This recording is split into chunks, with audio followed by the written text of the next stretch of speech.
Bang it a couple more times.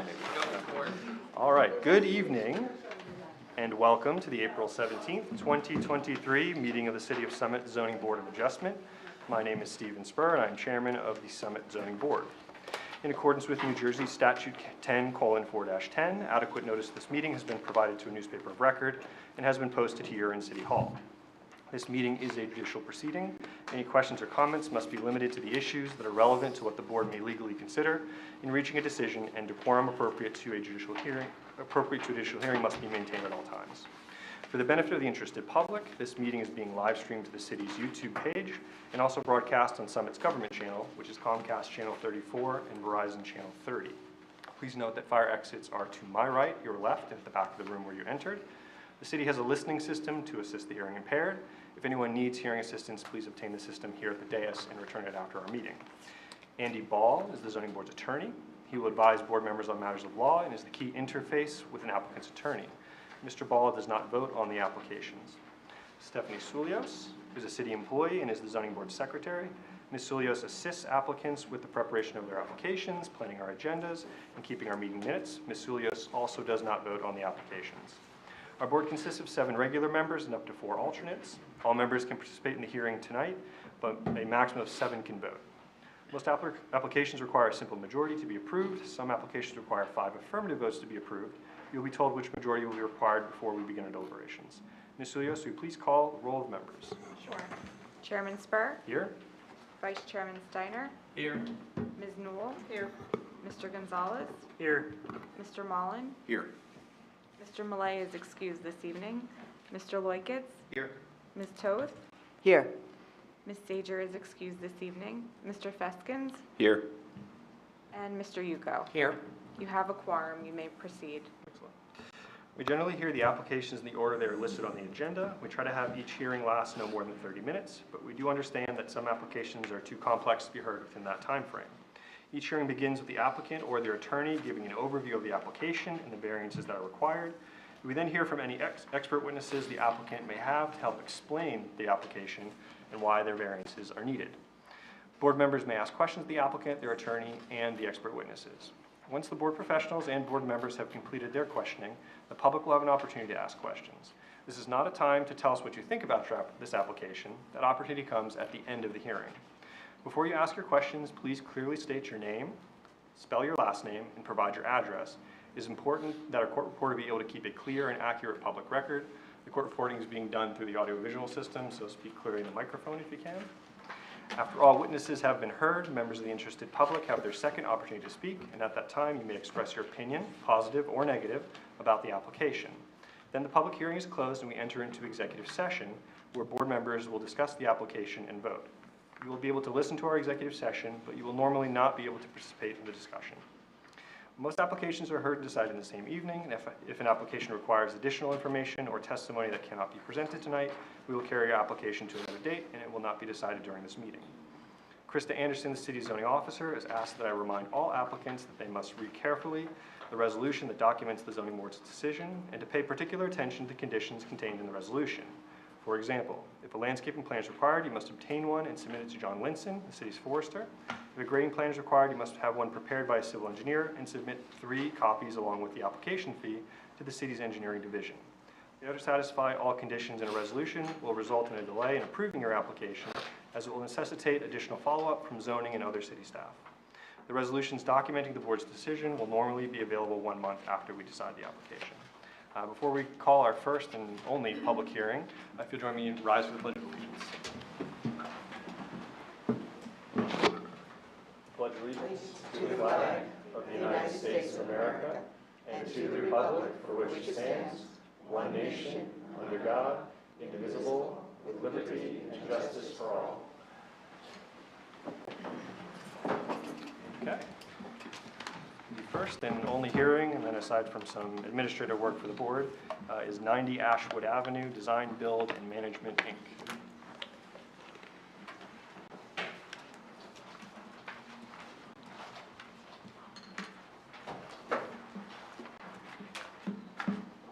Good evening, Mr. Chairman. James Weber of Alfonso & Weber on behalf of the applicant, Design, Build Management, that's Michael Menza's and Mr. Vizel's company. This is an application for 90 Ashwood. This is a continuation of the hearing that was previously before the board on January 18th. That was some 3 months ago. So if the board has any questions or you would like me to summarize to bring us back up to speed, I can do that. We'd welcome a summary, Mr. Rodriguez. Okay, thank you. Thank you. This is an application that's proposing two-family structures. It's in the R6 zone on a 24,000 square foot lot where you have the 6,000 times 4, you're approximately 24,000 square feet. Has approximately 150 square feet of frontage, and it is bordered in the rear by the community pool and the school parking lot. And on the side, it has the parking lot or the driveway of the community pool and the school. As a result, it is a property that is subject to constant traffic and constant activity. Even when school's over, you're going to have the community pool in service. It's currently occupied by a two-family structure with 3 kitchens. So it's a legal two-family. There's also a 3rd unit on the ground floor. The back of the property is a contractor's yard. And that contractor's yard, if I can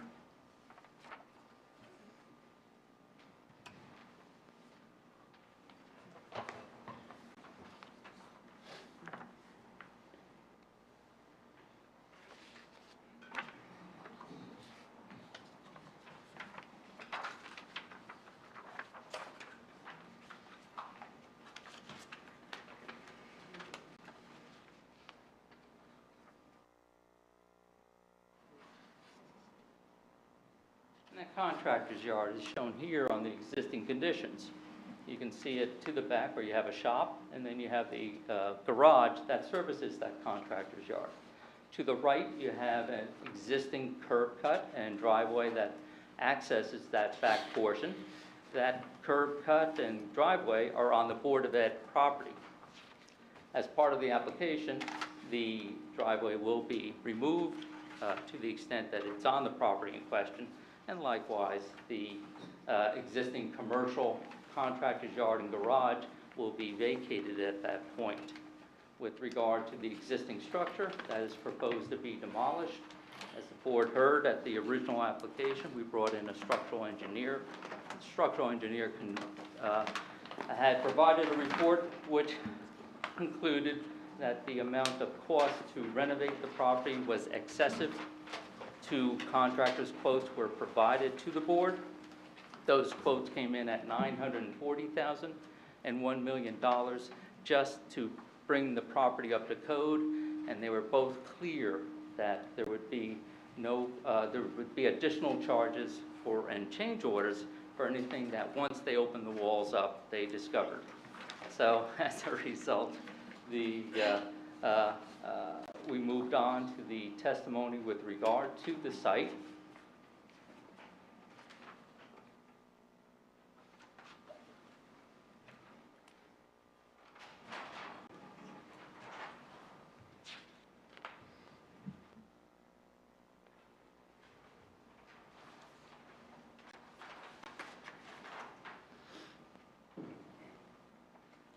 And what I'm referring to here has been pre-marked as Exhibit A9. We've gone through 8 exhibits at the first hearing. And what A9 is showing, it was concluded today by the engineer. And what this shows is the drop-off from Ashwood down to grade. At the top, you can see that you have the existing retaining wall. You have an approximately 7-foot vertical drop on this property. Mr. Roberts, sorry, I'm going to pause you for a second. Would you mind just angling it so that our guests this evening could see as well? Sorry, thank you. I know this is a topic of interest for neighbors. A little bit better? I know it's tough to see. Thank you. Sorry, Mr. Weber, to interrupt. As indicated, this was completed today, and as a result, we do not have it in an electronic format. As you can see at the top, that shows the existing grade, and you can see the 7-foot vertical wall. Then you see the declination in the grade, followed by another vertical wall till you reach the flatter area in the back. At the bottom of A9, you can see where the houses that are proposed will be used to provide the retaining wall and to level the grade. So in other words, in order to manage this property, what has been designed by the engineer and the architect, and Mr. Menza, is proposing the homes themselves to be utilized to manage the change in grade.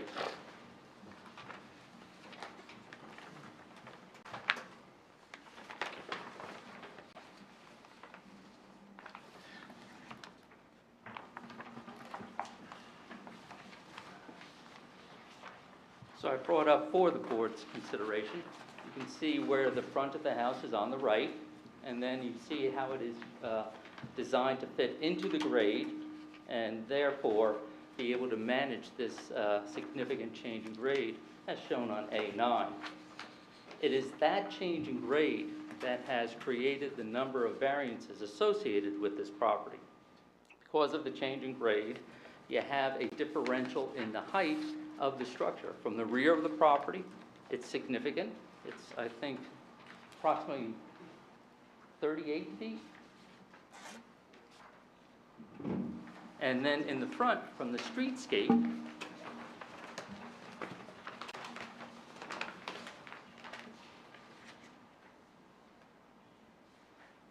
it'll be approximately 30 feet.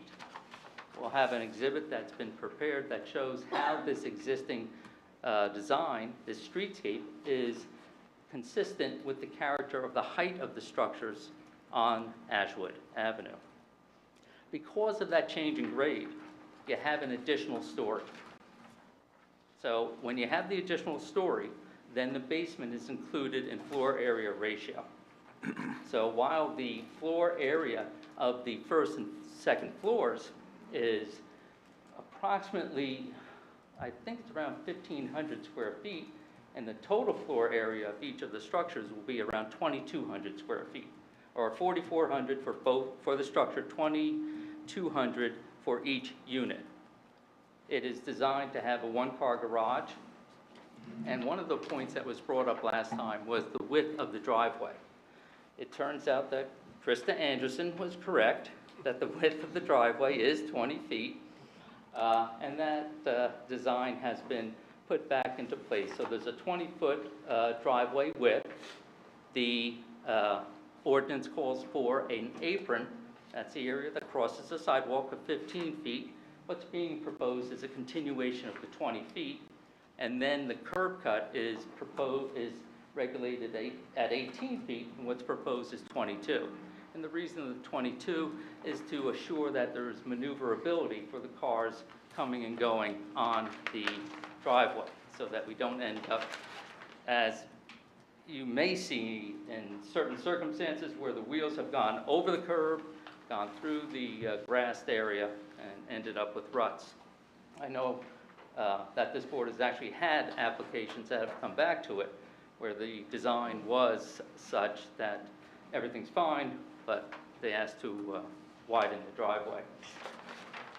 With regard to the variances, likewise, building coverage is implicated by the height of the property at the back.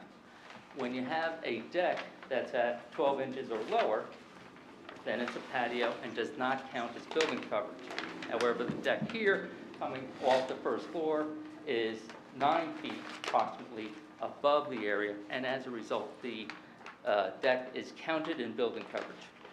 Likewise, the front porch, which is an architectural amenity, as important to the design as it is to providing a covered space to enter the property, is also included in building coverage. With regard to the height of the structure, the height is based on the existing grade. This stems from a time when, in the history of the DRO, an applicant would build up the area 6 feet around the perimeter and use that as their average grade. So in other words, they would create a mounded area and say, well, we comply. Well, if you're driving by, you said it's up on a mound. As a result, the ordinance was adopted to say use the existing grade. As a result, the ordinance is, the height is calculated on the existing grade, but because of this steep drop-off, that existing grade creates a variance associated with the structures. The report of Mr. Snickus points out correctly that in counting the height of the structures, the architect or the design criteria, the designer used the criteria of 11 inches. That was interpreted by the engineers as 0.1, but it's not 0.1, it's actually 3 inches. And as a result, there was a trigger where the calculations, which have been designed to avoid the height variance exceeding the 3.5 feet, does exceed the 3.5 feet. And as a result, there's also, as indicated at the prior hearing, the requirement in the DRO that the lowest point of the structure to the highest point, regardless of the averaging of the grade, requires no more than 5 feet above the 35 feet that's permitted. The structures are approximately 41 feet where 40 is permitted. Again, triggered again by the topography. I'm just reviewing in my mind any additional variances that are associated with this. There were questions about the garage spaces. Garage spaces comply. And I believe that covers or summarizes where we are with regard to the presentation from the first night 3 months ago. A couple of questions, if you don't mind, and I read the transcript, so forgive me if I'm going over. Mr. Montsar, just before we jump in there, for the purpose of this evening, and the purpose of this evening is not to rehear the case in its entirety. Oh. We'll do our best to resist that temptation. Yeah. Can you just walk us through who we expect to potentially rehear from you in terms of professionals? We were going to go to Bill Scott, the civil engineer, and then we were going to go to Paul Greigel, the professional planner. Okay. To the extent that there's any questions with regard to what I've presented, I'm happy to address those. Just a couple minor ones. Okay. So, when the project's complete, is this going to be a condominium or a rental housing? That decision has been made yet. Okay. And I know you cited that high cost is a reason for tearing down the existing structure.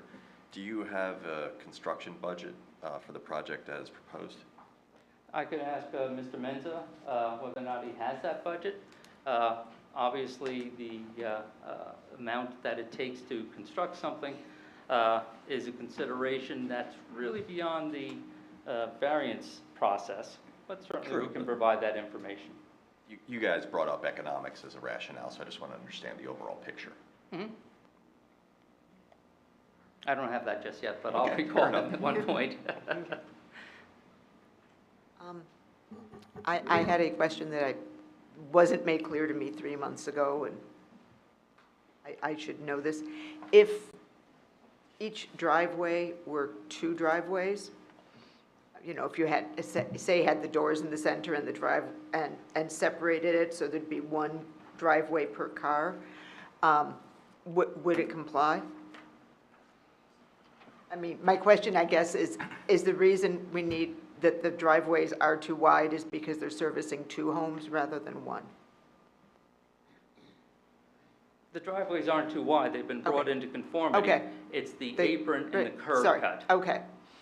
But I mean, is that apron and curb cut for all driveways or for driveways serving 2 residences? That would be for all driveways. Okay, that's what I thought.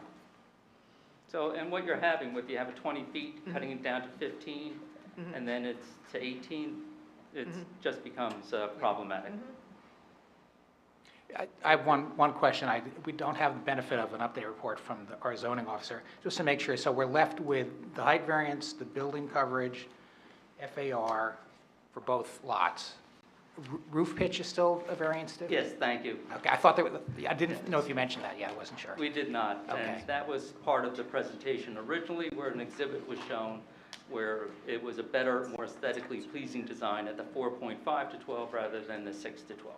Okay, so we have those 4 plus the apron curb cut And plus the use variance. and the use variance, right? This is a single-family residential zone, so even though we have the 24,000 approximately of square footage, it's something that still requires a variance with regard to the use.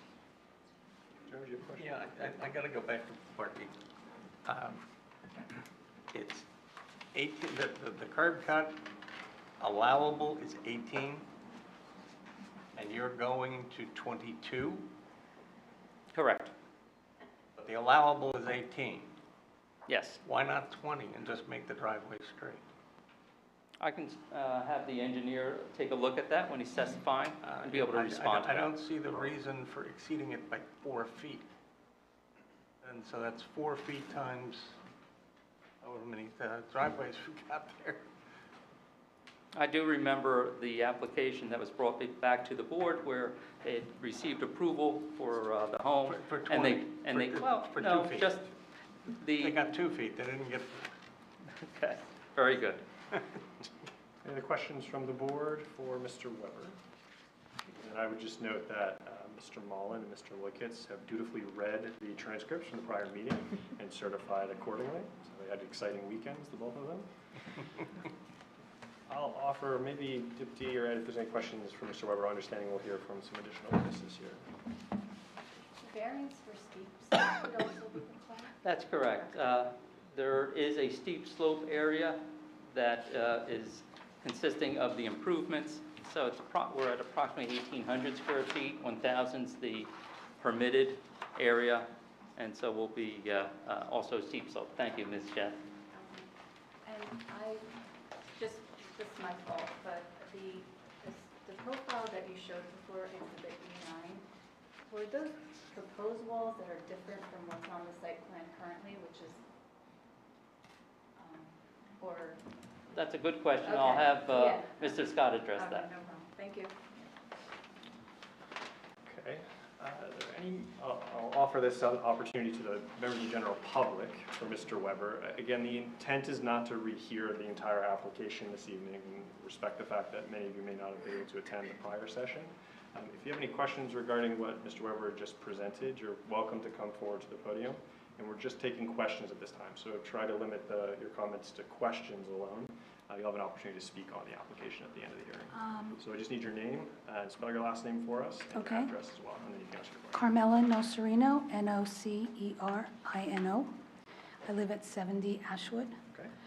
My question is, can we see the survey, the house inspection, and the engineer's inspection of the cost of the renovation of this historical building? We've already presented that in Okay. January 18th. I'm sorry I wasn't here. That should be in the record. Okay, I'll look at it then. Thanks. Yes. Did you have any, anything you wanted to ask? The only thing I had was procedural, just wanted to confirm for the record that the only changes that were made to the site plan. There weren't any changes made to the building at this point?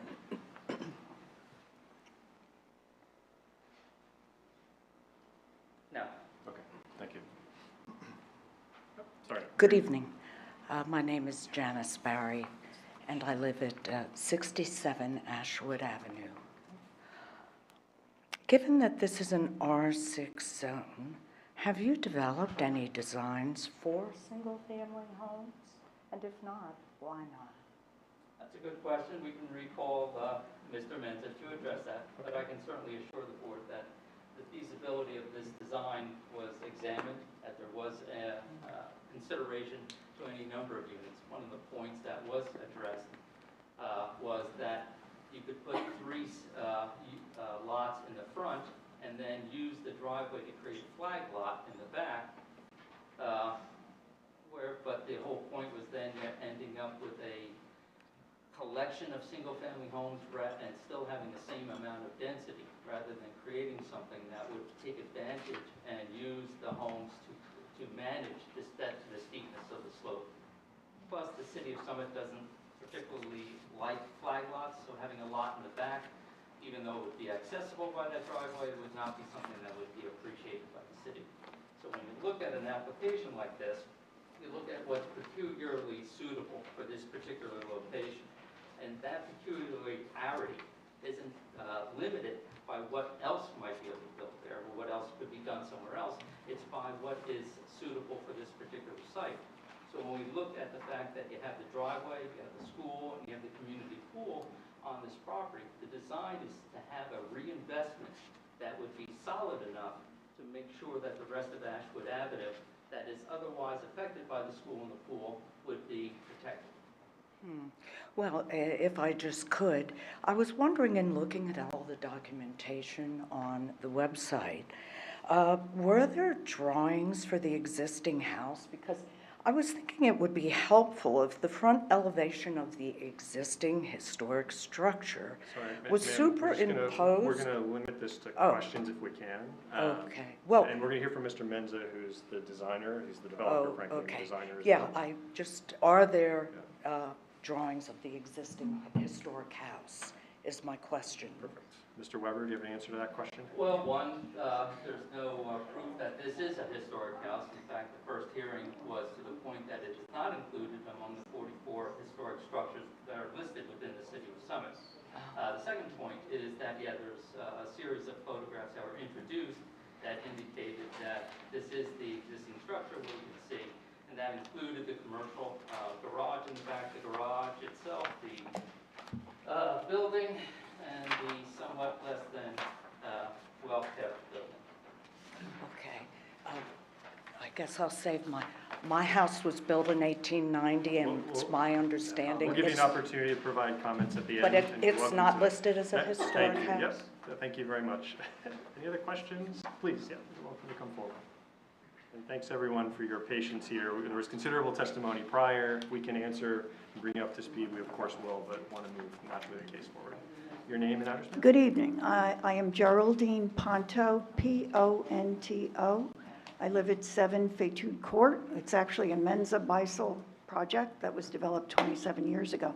Really, my question at this point, we are going to have an opportunity to be heard later, right? Of course, yes. Okay. It's just a procedural question, and that is, are you going to deliberate tonight? Because I noted that with that new bit of information, I would want us to have an opportunity to really take a look at that, and therefore perhaps you could just postpone, adjourn your deliberations until we had that opportunity. If I had to guess, we'll, and with Mr. Weber's assistance and his witnesses, will likely conclude the testimony for the case this evening. Is there something specific, though? I don't know till I Specific really new have a information? chance to look at it. Okay, so Mr. Weber will just ask you, as I think you did a good job in your summation, to continue to emphasize the amendments that have been made or new information that's coming to light from the prior hearing to this hearing, so we can draw some focus on that. You know, that's what the board is focused on. But if you have specific questions, again, we'll hear from the developer, the engineer, and the planner this evening, or the principal witnesses, professional experts that the applicants brought forward. And you'll can ask questions of each of them, and then have the opportunity to speak about the project generally. If we Yeah, have I to. would like that opportunity Okay, to yep, speak, you'll have but, that opportunity. okay. Hey, Mr. Weber? Mr. Weber, I actually have the pictures of the existing if you wanted to.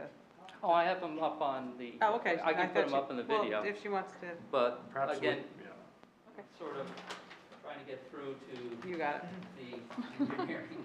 Oh, Any other questions? Yep, for Mr. Weber? Thank you. Scott Ben, BENN, 19 Pearl Street. You mentioned in your summary that this is a high-traffic area. My question is, I has a, don't know that I did say this was a high. you said there's a lot of traffic, okay? Maybe At it is. the school and Yes. at the pool. Your So question, sorry. My Yeah, question please. is, is a traffic study required, and has one been done, if so? A traffic study is not required and one has not been done. Thank you. Thank you. Mr. Gates, did you have a question? Sorry, yep, thank you.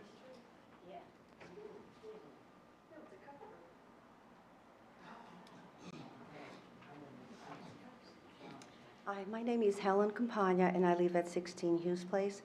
And I just heard about this construction, and on my street, there was a home similar to that in terms of the home being the retaining wall for the street level, and then there's a drop. So this was very similar, and I said, oh, I have to go and maybe mention a couple of things, because is there any plan to address drainage? Because this is a very large structure. We have a high water table in Summit, and the house on 21 Hughes Place, even after they had all the approvals, the Maybe engineer. let Mr. Weber answer that Oh, question. okay. Do you have a drainage plan, Mr. Weber? We are not required to have a drainage plan. However, because there is no net increase in the lot coverage, but at the suggestion of the board's engineer, dry wells are being proposed, and those dry wells will be subject to a grading permit, because the city just doesn't go through the application at this level. The city now will require a grading permit, and the city engineer at that point will be examining the dry well and stormwater management. So this will be belt and suspenders where it comes to stormwater control. Okay, what about the sewer? I mean, we already have, our sewer system is 100 years old. Sorry, your question is there a? Is there a expected to be plan? greater impact An on the sewer? improvement in the sewer system to be able to, I mean, these are going to be new structures, so in terms of this connecting to the city sewer system that is so old and there's so many backups as it is, what is the plan to prevent that from making it? The plan is to comply with the city engineer's requirements. Okay, And the city engineer will look at this over the board's review, over Ms. Ch's review, he's the board engineer, and then we go through another process. And the city engineer can and has oftentimes changed the grading and stormwater management to increase the requirements that are imposed on the developer. okay, thank you. Thank Lot you of very work. much. Yep.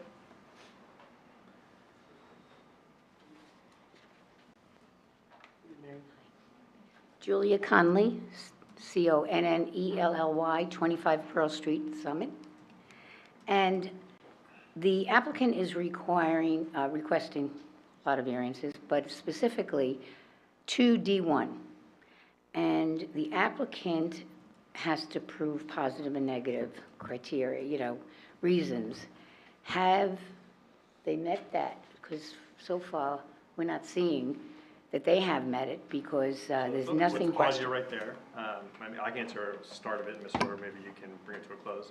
It'll be the judgment of the board as to whether or not the applicant has met those criteria. Should take particular interest in the planner's testimony from the applicant, who will speak to the positive and negative criteria, the weighing that's being done, and that's what the board should consider. So we don't have anything to say about whether they're meeting it? You're going being to it's ask your questions, and you're welcome to offer your opinion at the close of the Well, hearing. it's not an opinion, it's a fact. They have to meet the law, right? Well, Mr. Weber, do you want to speak to the burdens with which the applicant is held to? Yeah, the application is entirely burdened on the applicant. So you have to prove the affirmative criteria, you have to prove the negative criteria. Correct. Your question as to whether or not we're going to meet it, if you ask me, yes. But it's certainly up to the board as to their determination. Right, and we have to be sure that it is met, because it is a single-family zone, and we want to keep that. And a very big concern, as we talked. We'll offer you the opportunity to. Well, I share want your the question about the traffic study. You said it's not required. Well, sorry, we're just asking questions Is of it, Mr. Weber at the moment. why is it not required in a school zone? The amount of traffic that's going to be generated by 4 single-family homes does not justify the need for a traffic study. Usually what you're looking at when you're seeing for a traffic study, you're looking for an increase of 100 trips per day. This is just not providing that 100 trips per day. But we have a big issue with the school.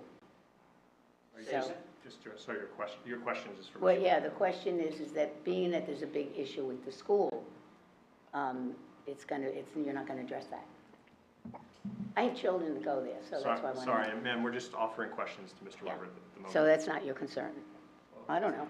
It's not a question of what's his concern. Argumentative. Yeah. Have to No, I'm object not. to that one. Yeah, What I'd ask you it's to a do big is, concern. again, we'll hear from a number of professional witnesses here. Mr. Webb will remain this evening. As you hear and learn more about the application, you're welcome, of course, to continue to ask questions or, again, provide your opinion at the close of the hearing for the board to consider in their deliberations. Okay. Thank you.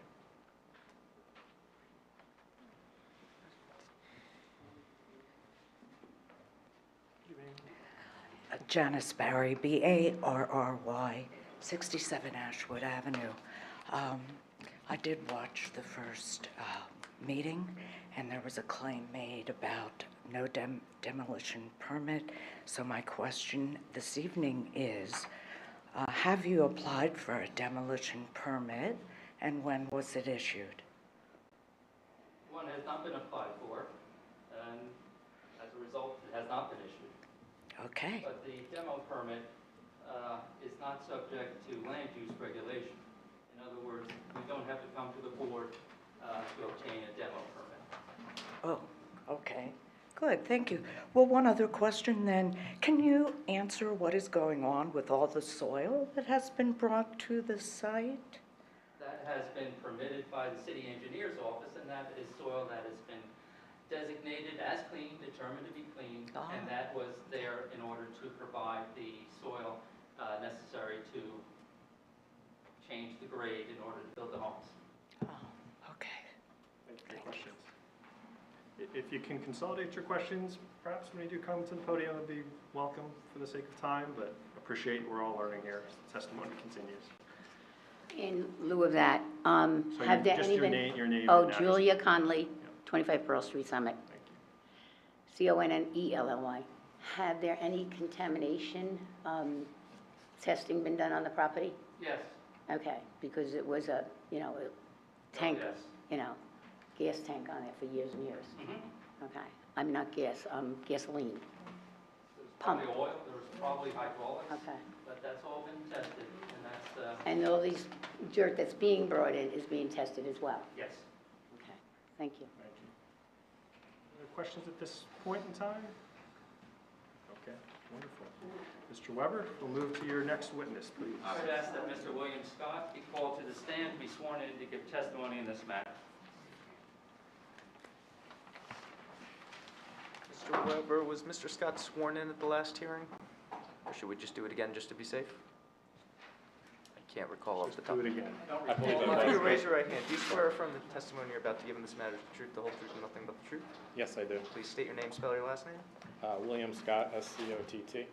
Thank you. Can you just briefly go through your background and experience? I have a Bachelor of Science degree in engineering from Clarkson University, New York State. I obtained my professional engineer's license in the state of New Jersey in 2004. It has been current ever since then. I am a certified municipal engineer, partner in Enserplan, which is a family business, Warren Township.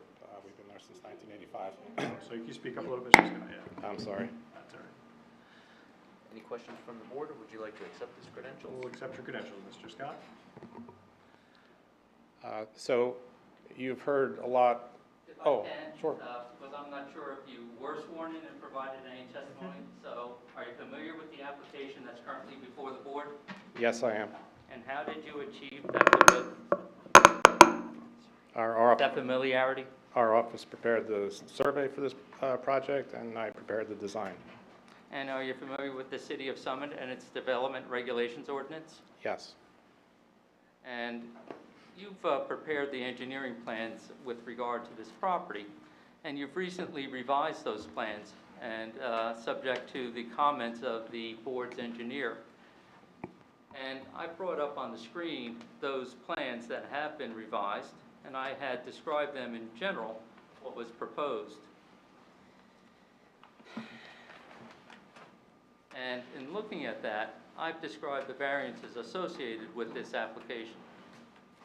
Do you find that what I had stated was accurate? Yes, I do.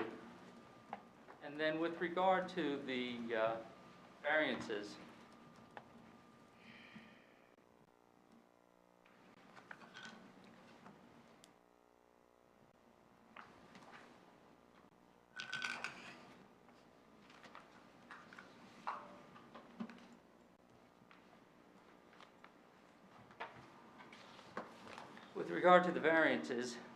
the amount of the FAR that would be required would be within the conformity of the PRO if it did not include the basement. Is that correct? That's correct. And still trying to pull this up.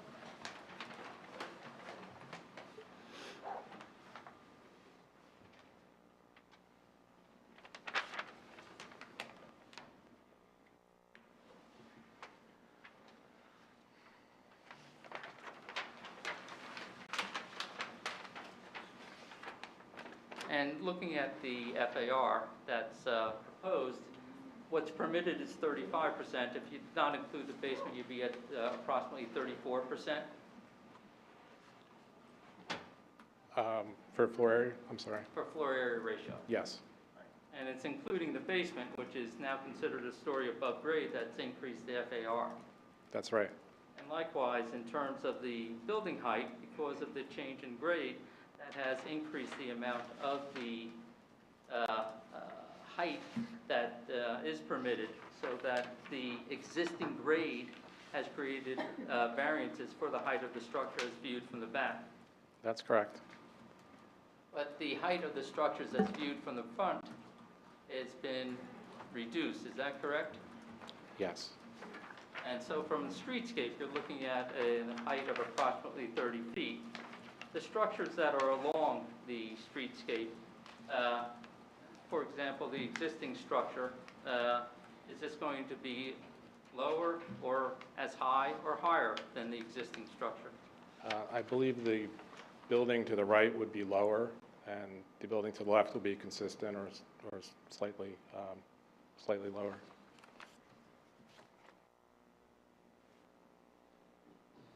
And then with regard to the plans that you've prepared, and I have up on the screen A9, and can you describe what A9 shows? Or I have up on the Yes, so A9 easel. is a exhibit I prepared earlier today. It has two cross sections. There's one on the top of the page and one on the bottom. You'll see the cross section to the top is depicting the existing grade. It's shown in blue. It starts with the far gutter line of the street, proceeds to the right to the center of the road, the gutter, the sidewalk, and then you'll see just 3 feet off of the back of the existing sidewalk, that severe drop-off. That's the existing retaining wall. The property then continues to slope down to a second wall, which is approximately 4 foot high, and then tapers to the rear of the property at a generally level slope. The cross-section to the bottom of the page also continues to show the existing blue line, but it also now shows the dwelling that's 92 Ashwood superimposed on the dwelling. So you'll see the proposed driveway actually comes down from the sidewalk and then slightly back up to the home. We did that to try to ensure the homes would be as low as possible. It shows the garage floor, and then the drop-off you see is the difference between the garage floor and the basement, which is within the home. It's not visible. And then you see to the rear of the house the walkout basement, and then the gradual taper back to the existing slope in the rear.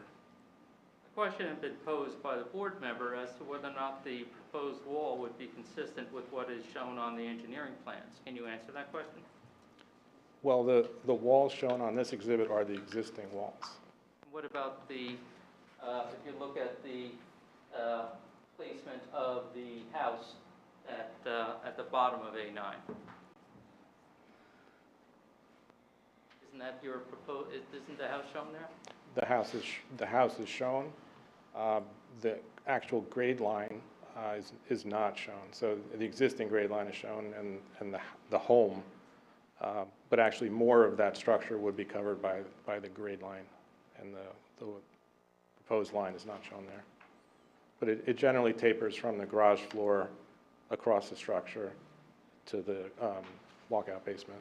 And I've been able to pull up for the screen the second page of your engineering plans.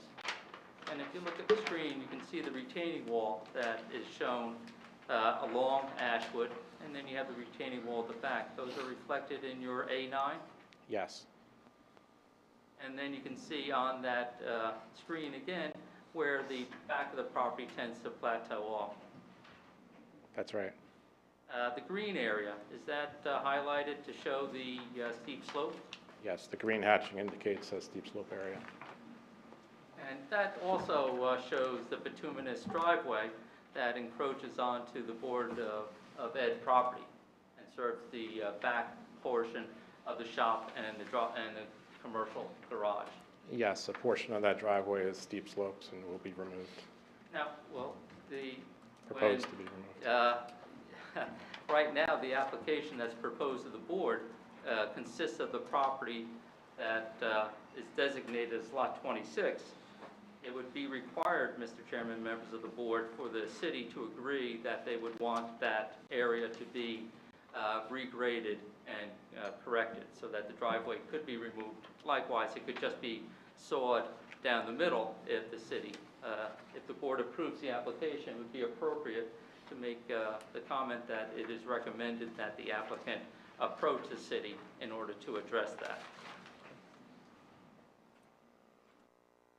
And with regard to the, there's a 3-foot easement that's shown over on to the left of the property. And that has been created out of consideration for the neighbor at 84 Ashwood. Is that correct? Yes, her driveway is quite tight and she cannot maneuver a vehicle into the rear yard. And originally it was going to be 2 foot of an easement, but it's going to be 3 feet at this point. That's right. And in terms of the discussion that was raised, or one of the questions that was raised by the board's consultants, they said, well, what about dividing the property off? And it was deemed, I believe, more appropriate, Mr. Chairman, members of the board, to keep this simpler without having a lot line relocation, and as a result, to simply grant that easement. An easement is something that runs with the land and affords the adjacent property owner that right. Goes to her heirs, successors, and assigns. And what we're looking at here is the proposed landscaping plan, is that correct? As well as the proposed civil design? Yes. And the board had questioned about the tree removal and had wanted a landscape plan that included the tree removal. Did you do that as a hard copy, and has that been previously pre-marked as A10? Yes, it has. Can I ask you to refer to A10 so we can talk about landscaping?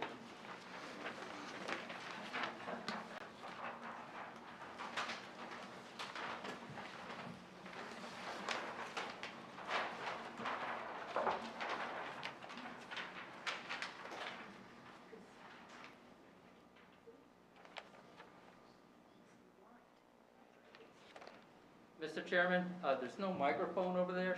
I'm not sure how this Maybe should... Jay, could you loan him your microphone? Happy to. You'll speak loudly, Mr. Scott. Use your outside voice. Kids can't kids. Thank you. Wow, Jay, thank you. So essentially, A10 is a copy of the landscape plan that's within the site plan. However, it's had the topography removed to make it a little more clear. And we've also copied the trees to be removed from sheet 2 and incorporated it onto this sheet so you can refer to both the existing trees to remain, existing trees to be removed, and what we're proposing to plant. So there are in total 16 trees that are existing, which we are proposing to remove.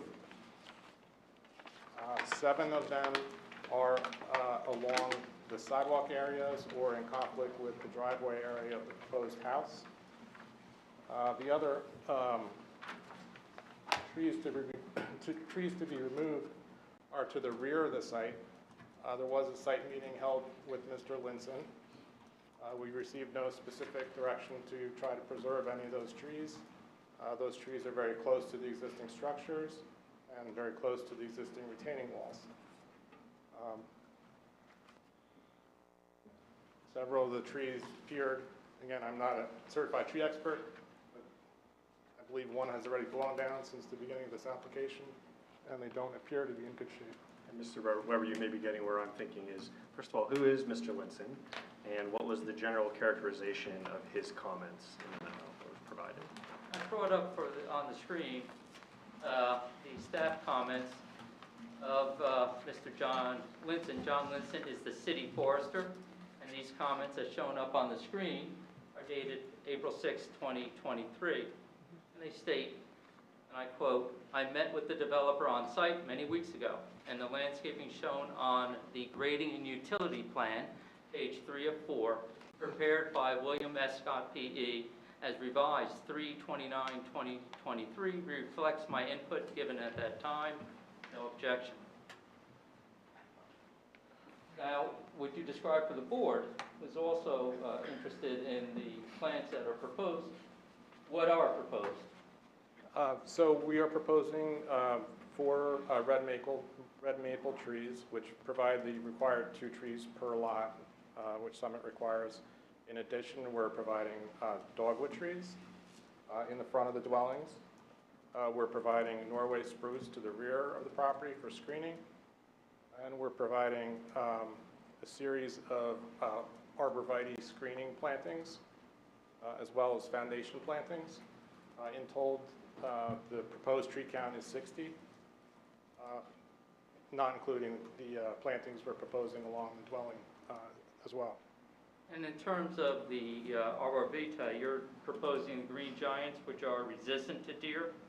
Yes, we altered the species to meet Mr. Linson's recommendation.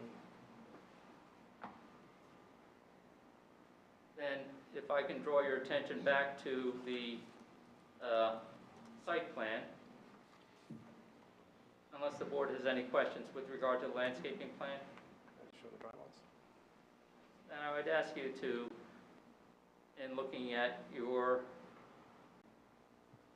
right, A10 also talks about a dry well. And that was in response to the comments of the board experts as to show, even though I've indicated that the property, given its reduction in total lot coverage, would not require, am I right that there's a reduction in total lot coverage? There's, that wasn't also another question raised. We provided a detail of the existing coverage on sheet 1. This proposal results in a reduction of 2,137 square feet of impervious coverage. So just in that itself, we're looking at a pretty significant reduction in runoff. But we are also providing the dry wells. They're shown to the rear of each structure. We situated them in an area where they wouldn't conflict with any of the existing trees. We're showing the 4-inch piping running down the side of each structure, joining to the rear of the structure into a 6-inch pipe directed to the dry wells.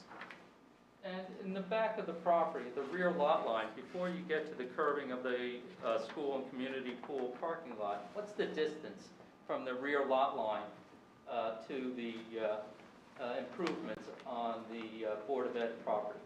And it tapers on the south side from about 40 feet up to around 50 to the north side between this property and the parking lot to the rear. What's the condition of that 40-foot area from the rear lot line to the curb of the community pool and school parking lot? It's, I would say 50% wooded. So it's unimproved? It's unimproved, yeah, natural state. And which way is the stormwater, if you were to end up in a situation where the dry wells were to become full, where is the water going to go?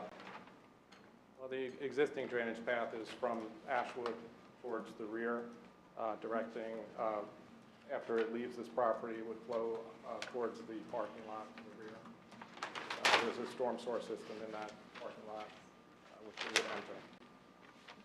And in terms of the calculations, I've indicated that your plans are going to be subject to obtaining a grading permit from the city engineer. At that time, would the capacity of the dry wells, the placement, and the details, the soil testing necessary to make sure that the dry wells function, would that all be attended to at the grading permit? Yes, that's all required to obtain the grading permit. And if the board were to approve the application, the applicant would agree to a condition that would advise the city engineer of the concerns with regard to stormwater management and to provide the focus to address stormwater management by the calculations necessary and the sizing of the dry wells.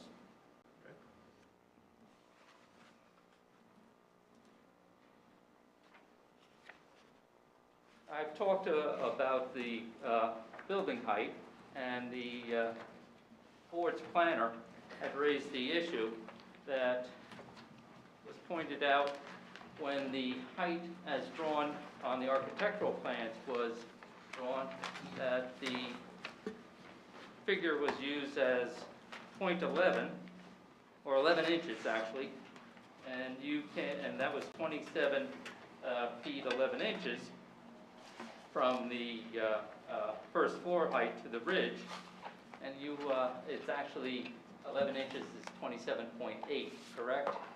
That's right. And so the numbers have increased. Well, Go ahead. 11.11 is 11 inches. 27.1. .1 is, yeah, .1 is inch and a quarter. Okay. So the 11 inches would be 27.83, not 27.1. Yeah, the 830 is 10 inches. Okay. So, lawyers trying to do math. And as a result, the height that's required, it has to be based on the existing grade.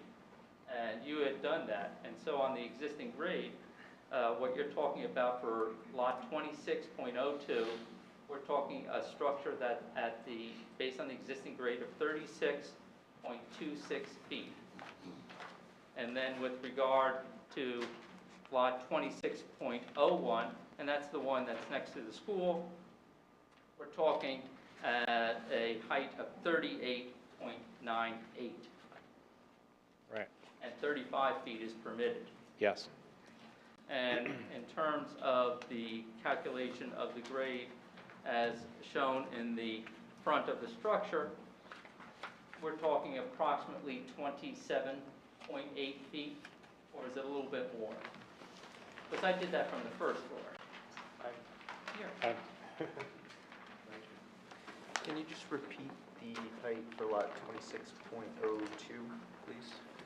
The height variance being requested for 26.02, can you repeat that?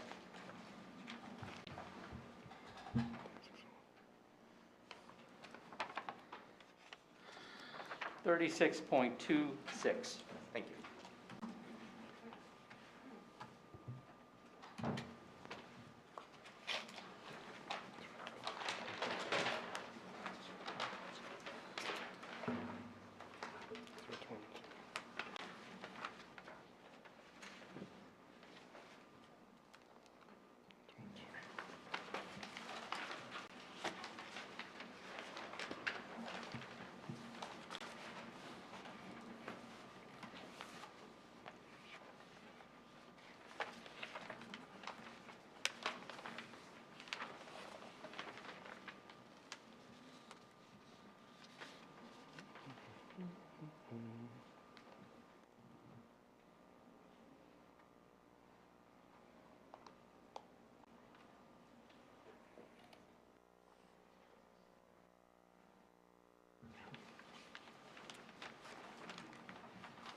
Yeah, it's in the area of 27 feet.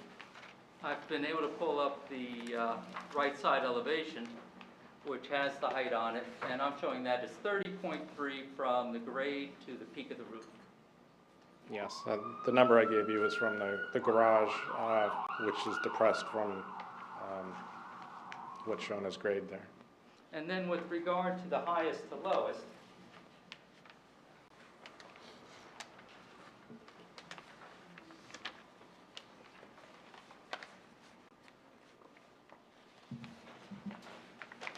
and one of the points before we get to highest to lowest, and this was an observation that the board's planner had made, is that lot 2.01, the one further from the school, actually conforms if you just measure it from the proposed grade.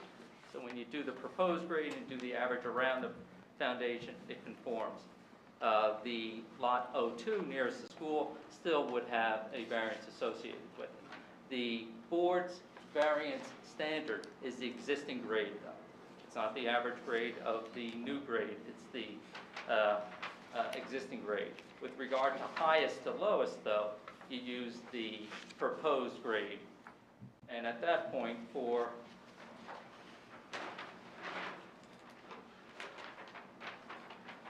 lot 26.02, you're talking 40.2, where 40 feet is permitted, so your 0.2 feet over, and for the 26.01, you're at 41.47, 1.47 feet over the highest to lowest.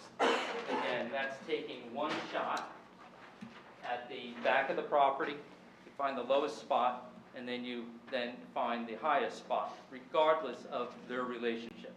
So even if they're not next to each other, and as indicated, the front of the structure, when you look at it from the street view, is a 30-foot structure.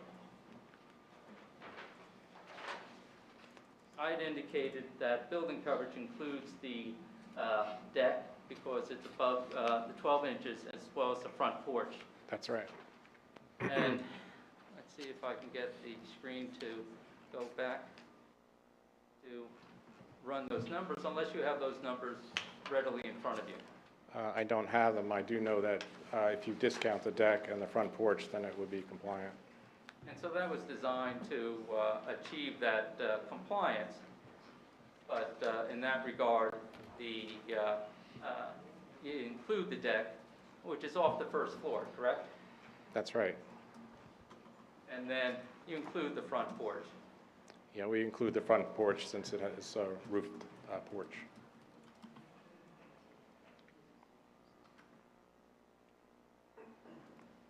And I'm just scrolling down to your schedule. Is this the schedule where we can find it? Yes.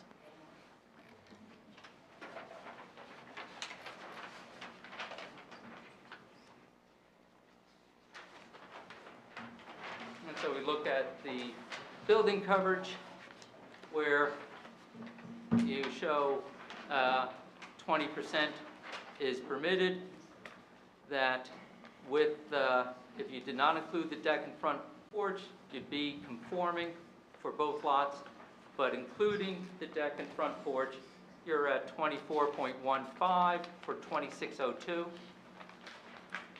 Yes.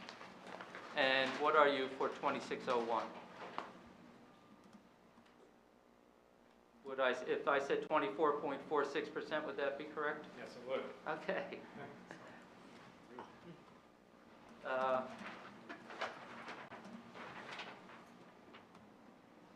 Let's talk about the curb cut. So 18 feet is allowed and 22 feet is being proposed.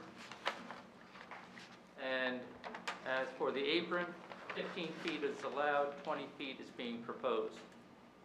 So the question has been presented by the board member as to, well, why? Well, Why do you need that? the 20-foot compliant pavement comes to the sidewalk. Let me bring the screen up if I can. Just give me a second.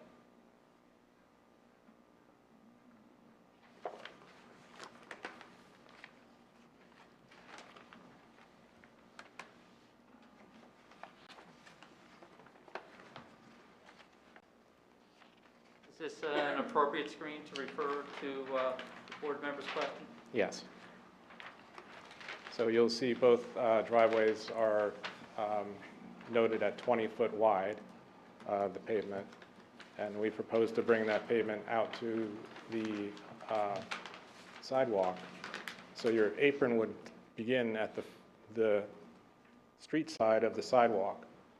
So to have a 15-foot distance there, it doesn't make a whole lot of sense. You're going to have to drive into the center of the driveway and make either a hard left or a hard right to get back out to the appropriate path to the garage door. So we've kept that 20-foot width. And there's a new sidewalk that's proposed as part of this application, correct? Yeah, we're proposing to reconstruct all the sidewalk along the frontage. And so as a result, the sidewalk would ordinarily not be part of the apron, is that fair? Or am I wrong on that one? No, I consider the apron, the sidewalk, and the flare. Okay. But I believe the 15-foot would take effect at the street side of the sidewalk rather than the driveway side of the sidewalk. What about the 22 feet? Why 2 feet more on the 20-foot and 2 feet more on the other one? Your standard design for a driveway apron is to flare the edges 18 inches on either side, which would have given us 23. The standard for Summit is 15 and 18, that's the 3 foot. So we kept it 1 foot on either side instead of 18 inches, just to bring it in a bit. But that, again, is to try to prevent people from popping over the curb or driving over the grass as they make that entrance turn. So 18 feet would be permitted, and we're 4 feet over that. Like, what you're saying is ordinarily you flare it 18 inches on each side? Yes, it's normally, the standard design in most municipalities is 18 inches on either side. Summit is that 15 flaring to 18. It gives you the 3 foot.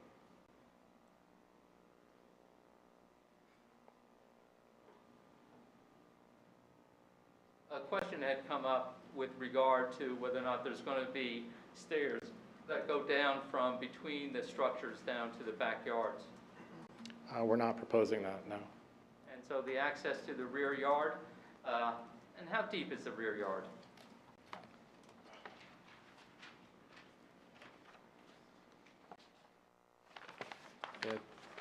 Generally between 150 and 160 feet. And then you have another 40 feet till you get to the pavement of the school? Right. Well, And so, I'm sorry, that number I gave you was the overall depth of the.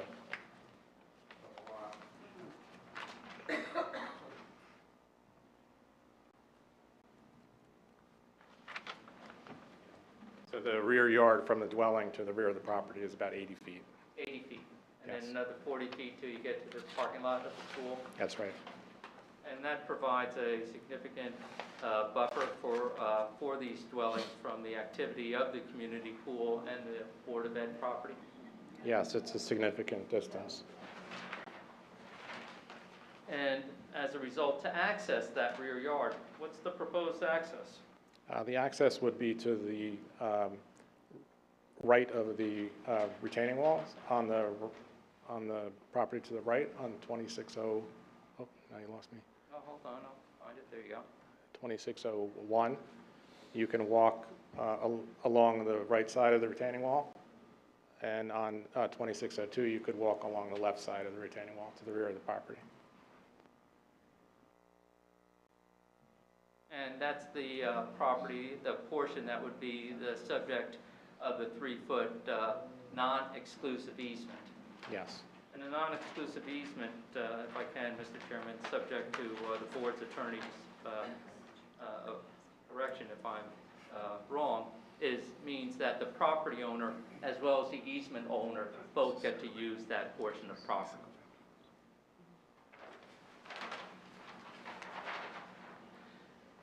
And for the property owners otherwise, they can go out the back of the house to the rear yard? They would go down through the basement and out the rear door. Now, I've said property owners, it has not been decided yet as to the ownership of the property, whether it will be a condominium, whether if they will be sold or leased. So that decision has not been made yet.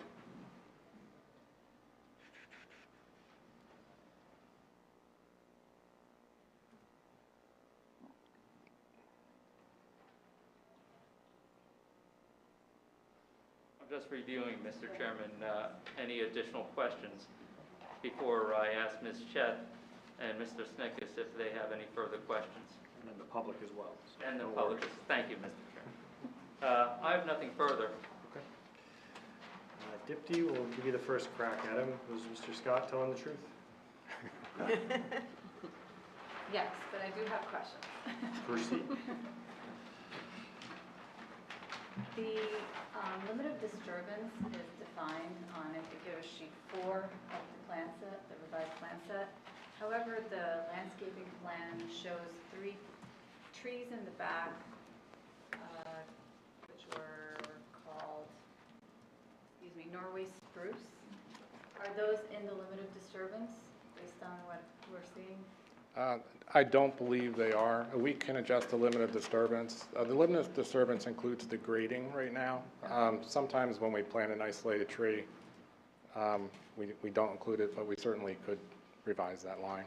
Okay, thank you. For our, just clarification, the dry wells will not be in the limit of disturbance, you won't be That's right. adjusting Yeah. that, okay. For the steep slopes disturbance, the property to the left, adjacent property, lot 27, there is an extension of a small portion of steep slopes that extends into that property. Is that I don't mean to interrupt. What Yeah. sheet would that be on? That would be sheet two? Thank you.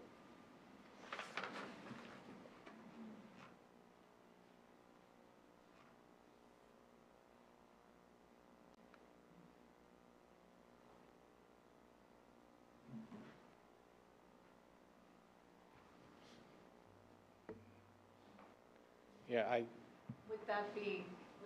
is that something that you guys are, the developer is proposing to do, or is that just a carryover into somebody's property? And you're talking, if I can, Ms. Ch, in the area between the frame garage and the existing commercial office? Yes.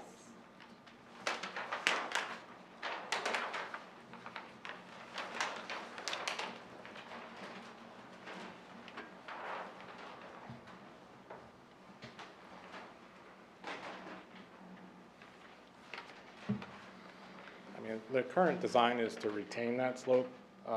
We'd be constructing a wall, cutting the slope off, and then we would have the wall abutting that slope. Okay.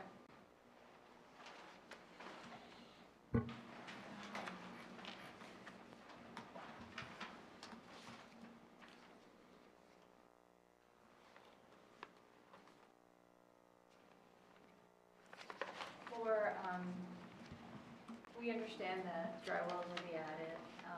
However, just as staff comments, there was the environmental commission requesting rain gardens be used. Is that something that the applicant is willing to do for this site? Typically, in this area of Summit, you'd be hard pressed to have a functioning rain garden due to soil conditions, but Is it your opinion, though, the dry wells will adequately address any stormwater impact? well, we're more or less subject to making that happen.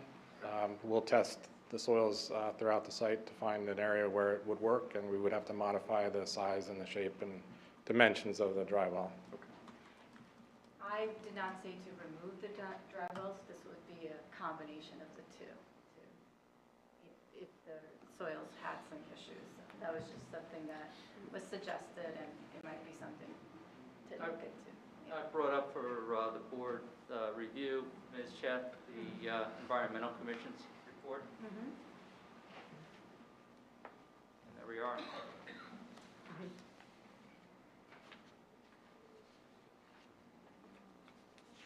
So I think the request of the board would simply to be if conditions necessitate creative stormwater management controls, including, for example, a rain garden, that would be something the developer would consider. Yes. Would consider, right? Yes. Thank you. I'm good, thank you. Thank you. Anything for the engineer? Yes, I do. A few questions. The rear deck on the back of the building, are there any stairs proposed to the back? No, area? no. Okay, so there wouldn't be any, and that wouldn't add to the overall coverage then. What is the width of the buildings as proposed? Do you know what that dimension is?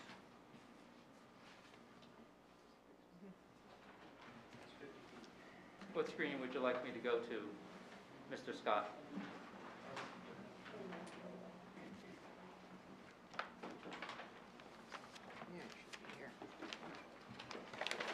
The dimensions are shown on sheet 3. So each of the two units is 25, so an overall width of 50. 50 feet, thank you. Just wanted to confirm that. The access to the rear yard, you indicated that that could be provided on either side of the retaining walls. The one to the left-hand side, or on lot 26.02, that offset is about 3 feet from the common property line? Is that Yes. right? Is that wide enough to get a mower deck if it was to be, I would imagine that the property would be serviced, both properties would be serviced by the same landscape Mr. company. Chairman, that could not be agreed to at this point because we're not sure of the ownership of the particular units. If one is retained and one is sold, then there may be a demarcation where that would not allow that. So to the extent that there is the necessity for getting a lawnmower through, 3 feet will have to suffice. Perhaps the applicant, or the developer rather, if he were to testify this evening, could speak to those operational attributes, be it through ownership or lease, that this is a viable width with which to maintain that property. We're not expecting it to be overgrown or ill-kept. Very good. He will be recalled, Mr. Chairman, members of the board. Thank you. I just put out there that if you made it 4 feet, I think you would definitely accommodate most mowing equipment. But that's just something for you to consider in discussion. Being that there's no other access to the back. Landscape screening that's provided in the back. You indicated that I believe you met with Mr. Linson regarding the evergreen trees as well? Mr. Menza met with him. Okay. Yes. I see what you're saying. And so the 3 trees proposed, and I know that they're proposed at 10 to 12 foot high. Okay. Is there any fencing proposed off the back of the building? No. Not at this time. Okay.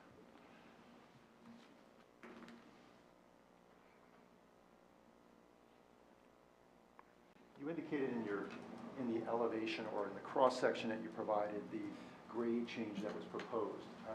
If we can go back to that exhibit, I just wanted to clarify one thing. I believe what you were showing is sort of an exaggerated vertical scale on that illustration? The horizontal scale is 10 and the vertical scale is 2. Is 2, so it is exaggerated then, as far as in order to show that grade differential. I wanted that to be clear to the board and to the public that that's what's being indicated. In other words, it's not that as dramatic as you're seeing it there, but yet it's representative. Yeah, it would be very hard to reflect the differences in the height if that were compressed to a 1-to-1 scale. Okay, just so the public understands what you're saying. That's correct. This is a little item, but yet this is where I offer my landscape architectural recommendations. You have the green giants that are proposed between the 2 lots, 26.02 and 26.01, following the common lot line. Could you move them more towards lot 26.01? The reason why I'm saying that, I think you're 8 feet off that common property line, and these green giants will get 30 to 40 feet wide. So if you can center them closer towards between the 2 properties, I believe you would just be favoring one lot compared to the other. That's something you could do, right? I think that makes sense, yes. Okay, thank you.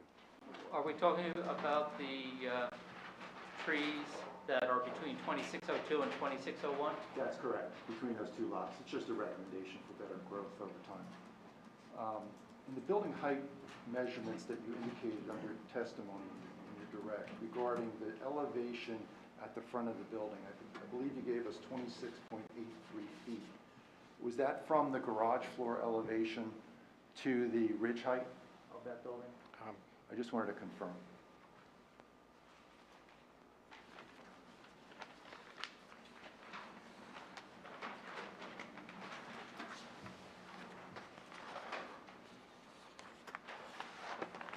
Is that on sheet 404, Mr. Scott? I don't believe so. Oh, no. I think it's 3 or 4.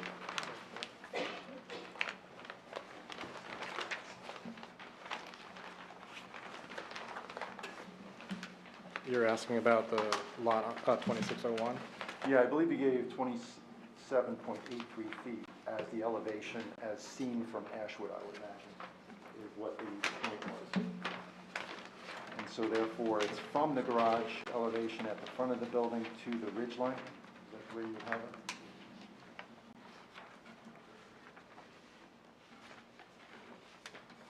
I think we've indicated the ridge to be, excuse me for going back over this, I just want to make sure it's accurate. The roof peak height of 360.87? That's right. I need to subtract the garage floor. Just impressed, Mr. Scosto, what my grade school teachers told me I would do is mathematics with a pen, so better be confident. So that the board can follow these questions, is there a particular sheet that I can refer them to? I think it would be sheet 3 or 4, shows the grade at the garages, but that, I know that the architectural plans show the height to the ridge, so. We're going to be following the engineers. Yes. Because I know the first floor is different than the garage floor. Yeah, so from the garage floor, it looks like, again, by hand, 29.8. 29.8? Yeah.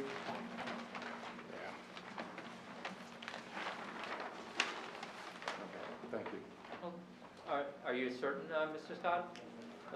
He's going to get his calculator if I can, Mr. Just to confirm, because I know Yep. your point is being made about the visibility of the building from Ashwood.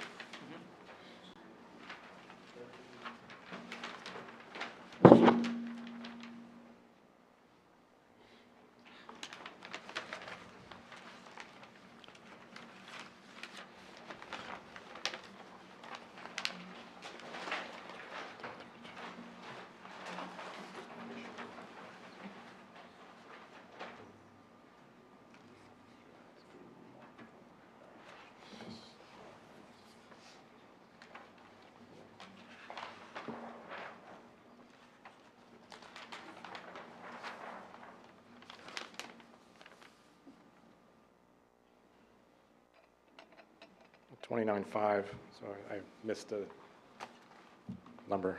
And remember, Mr. Scott, that in terms of the distance to the peak of 27.5 is actually 27.83. Right, that's what I used. Okay, so that So, total height would be 29.5.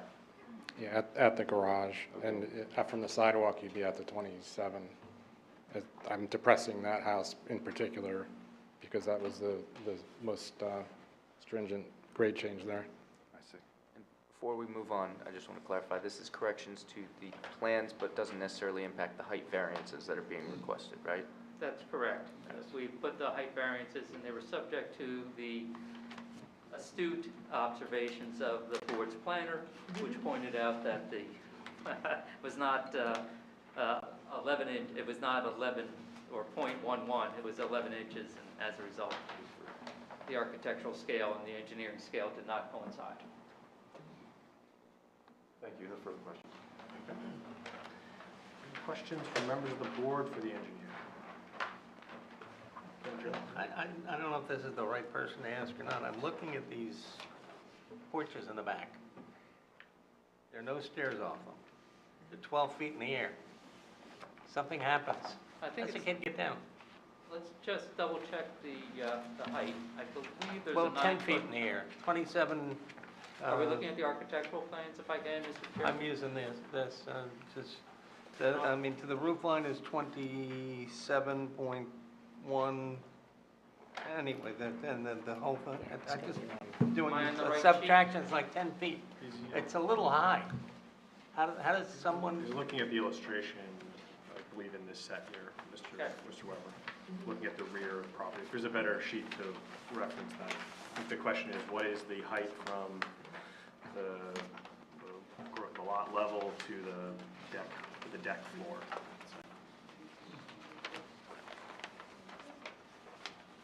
I can have Mr. Menza address that, Mr. Vice Chairman. just wonder how, that to me is a safety issue. How does somebody get out? Kids up there, fire, they're gonna jump down into the backyard? I hope not. Is Mr. Menza the appropriate person to speak to fire safety, for example, which I believe is I can't believe the fire department didn't pick it up. Who would be an expert on code? What? Seems like it's a code issue more than anything else. But if you take that off, if all of a sudden that deck goes away, change all your numbers. Well, sure, operatively, it's a balcony. It's still an issue for me. because of fire safety, because of, let's just get to the heart of the matter so Mr. Weber can address it. Plain and simple safety. Mr. Weber, perhaps one of your witnesses can speak to height of the railing, expected usability of the space. I've lived through that one. Right. It would be subject to scrutiny of the construction drawings by our code officials, and so of course meet those standards. Very good. I'll have Mr. Menza address that. Okay. right, Mr. Menz is our catch-all this evening. Thank you, Mr. Menz. Any other questions from the board? Yep, okay. Yeah, I think this question's for Mr. Scott, but also for Mr. Weber. Mr. Weber mentioned a comment earlier about, and correct me if I'm wrong, saying that you could essentially do 4 lots in here, and I'm just trying to understand how you would get 4 existing single-family, or make 4 single-family lots out of this lot. You'd have 3 on Ashwood, and then you'd use the existing driveway, and you'd have a flag lot in the back. So 3 50-foot wide driveways, or 3 3 50-foot lots? 50-foot wide lots. And the zoning here is 60 feet, though? Is it 60? I thought it was 50. 60. It's 60. Yeah, we'd need a variance. And then you would also still need a variance on Oh, square yeah. footage total? So steep slope, it would be congested, it wouldn't be attractive. You'd have more driveways coming out onto Ashwood. You'd still be using the existing driveway that's on the city property. There's a number of issues. That's why it was immediately discounted. Thank you. Well, why were fewer than 4 lots, or 4 units not considered, or were they? I just The fact that you have the existing 2-family, and then you have the commercial use, so you have an intensity of use. And when the master plan looks at what is appropriate, they also consider the density. And so when you have the density of the 24,000 and you have 6,000, you have a density of 4. The elimination of that contractor's yard, the elimination of the existing 2-family ends up where you're ending up with a better result in terms of the use of the property. It's also with regard to the success, and by success I mean the reinvestment, so that you have a development that is going to improve the area around it. Because it is something where you're subject to constant Board of Ed and your constant community pool. You don't even get summer off for these properties. So that's what the whole view was. So you're considering the contractor's yard equivalent to 2 units? Oh, considering it's something that's completely out of sorts for the R6 zone. So, With that understood, you were talking about intensity of use. I'm just trying to sort of get where you're going. mhm. Any questions from this side? Tom and Liz, we haven't forgotten about you. Anything over here? No. No? Okay. All right. Well, we're gonna. Forget about you guys. We ruined you over there. I'll offer the public the opportunity to ask questions, and then we're going to take a brief recess. Very good, Mr. So Chairman. let's offer the public, anyone who has questions for the engineer. We're going to limit questions just to the engineer at this point. You're welcome to come forward. Same rules, name, address, and please limit your comments to questions. Slow. Geraldine Ponto, 7 Fayette Court in Summit. Mr. Scott, one obvious question jumped out at me. Are you, you're testifying as a civil engineer, right? Yes. Okay. Are you a member of the Summit Pool? No. Are you familiar with the activities of people that use the Summit Pool and go there? No, particularly. Okay. Then what qualifies you to testify? I believe you testified that there would be adequate backyard space to accommodate pool activities. I said there was a significant space from the dwellings to the rear yard, and I said there was between 40 to 50 feet from the rear yards to the parking lot of the pool. Okay, so if you said that there was adequate area to accommodate pool activities, you're now renouncing that testimony. I don't believe I said anything about pool activities. Okay. Mr. Weber, sorry, just to maybe clarify, that section of, I think you referred to as unimproved, whether it's Board of Education or municipal property, how is that used relative to the pool facilities right now? I think it's just maintained as woods. Okay, it's unimproved. It's a visual buffer, it's a, what practical use does it fulfill right now? And would it be disturbed by the proposed development? It will not be disturbed. I don't know that we have any photos of that area. It's the city woods. Mr. Scott may not have the good fortune to be a member of the Summit area, Summit Family Aquatic Center, sorry, I think is the full name. You got it. The Summit Family Aquatic Center sits on the opposite side, the actual pool facility itself, and what abuts the unimproved section is parking. That's, Verbalized. yes? Yes, I've been to the site and I've seen the expanse of the parking there. Okay. All right, continue with the questions, please, just to add clarity. Okay, I don't really have any other questions of Mr. Scott. Thank you. Thank you.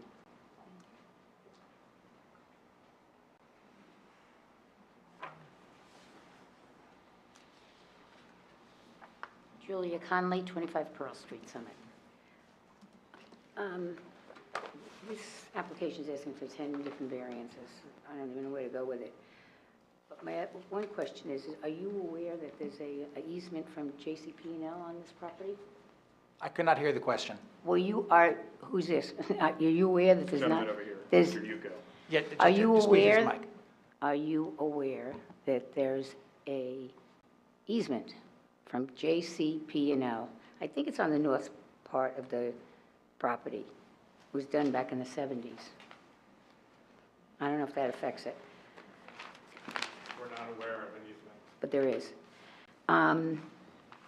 Have the final architectural drawings been done, and are they available to the public, if so? There have been architectural design drawings that have been performed and drawn, and they are available. Final ones? Final, no.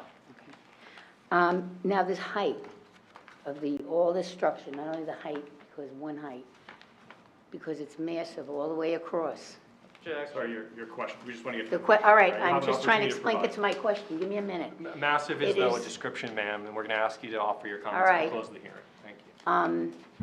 The properties across the street, directly across the street, are going to clearly be blocked with their view from the light. Their light is going to be Sorry, your question, ma'am. diminished. So how are you going to, accommodate that for those people?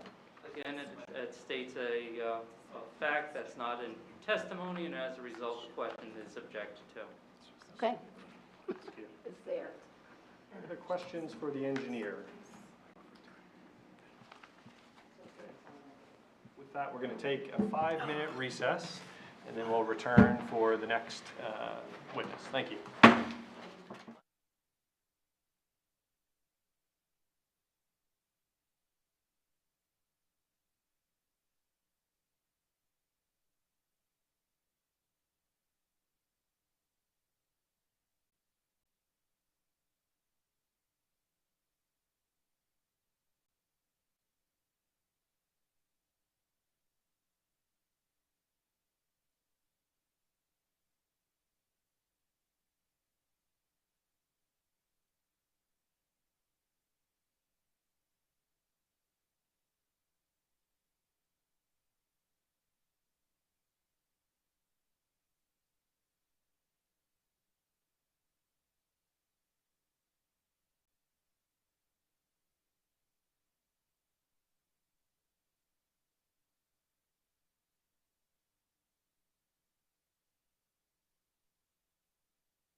I don't know how rule-oriented either.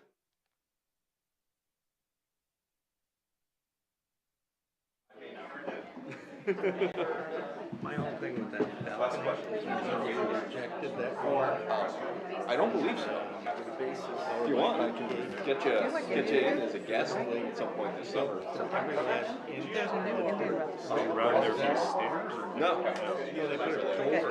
Indian Fusion. It's like across the street. Remember that? Now, this is the reverse side. You're an arm wrestle. They just opened. Do you request a membership then?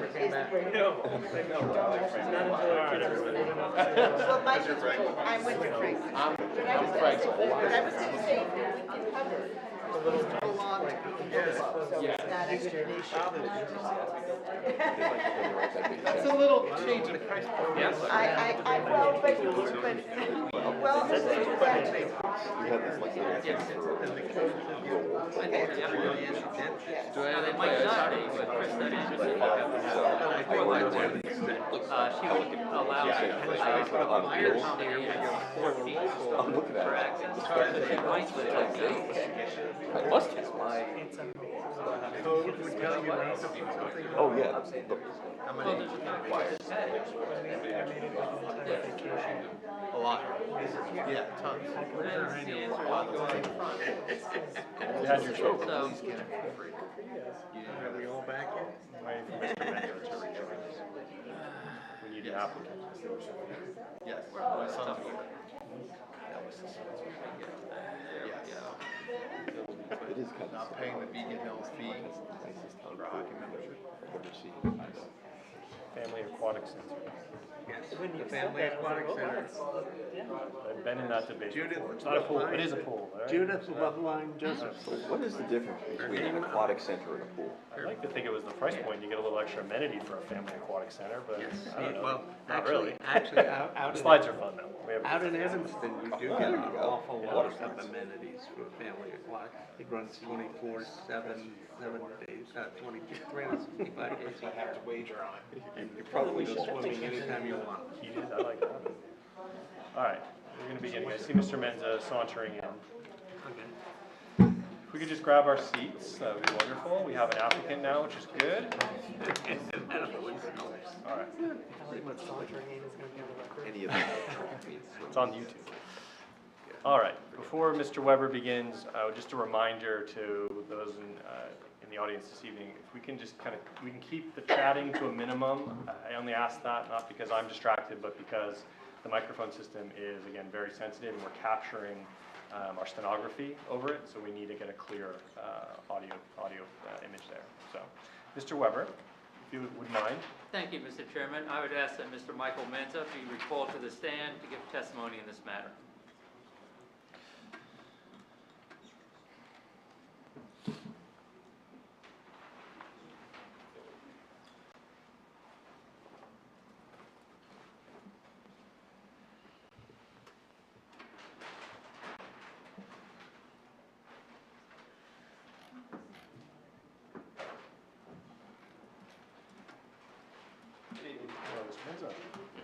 And I'll just note for the record that you were previously sworn and you remain under oath.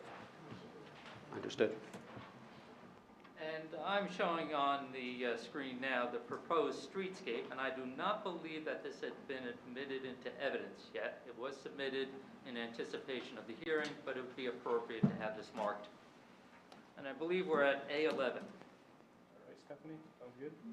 And Mr. Weber, who's Mr. Menza here, just for the sake of the yes. public?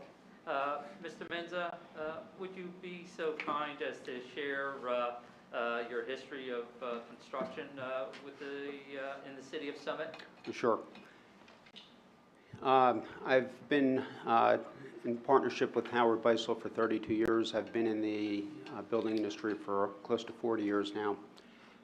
During that time in Summit, I've built approximately 40 homes, and I've built in 22 different communities,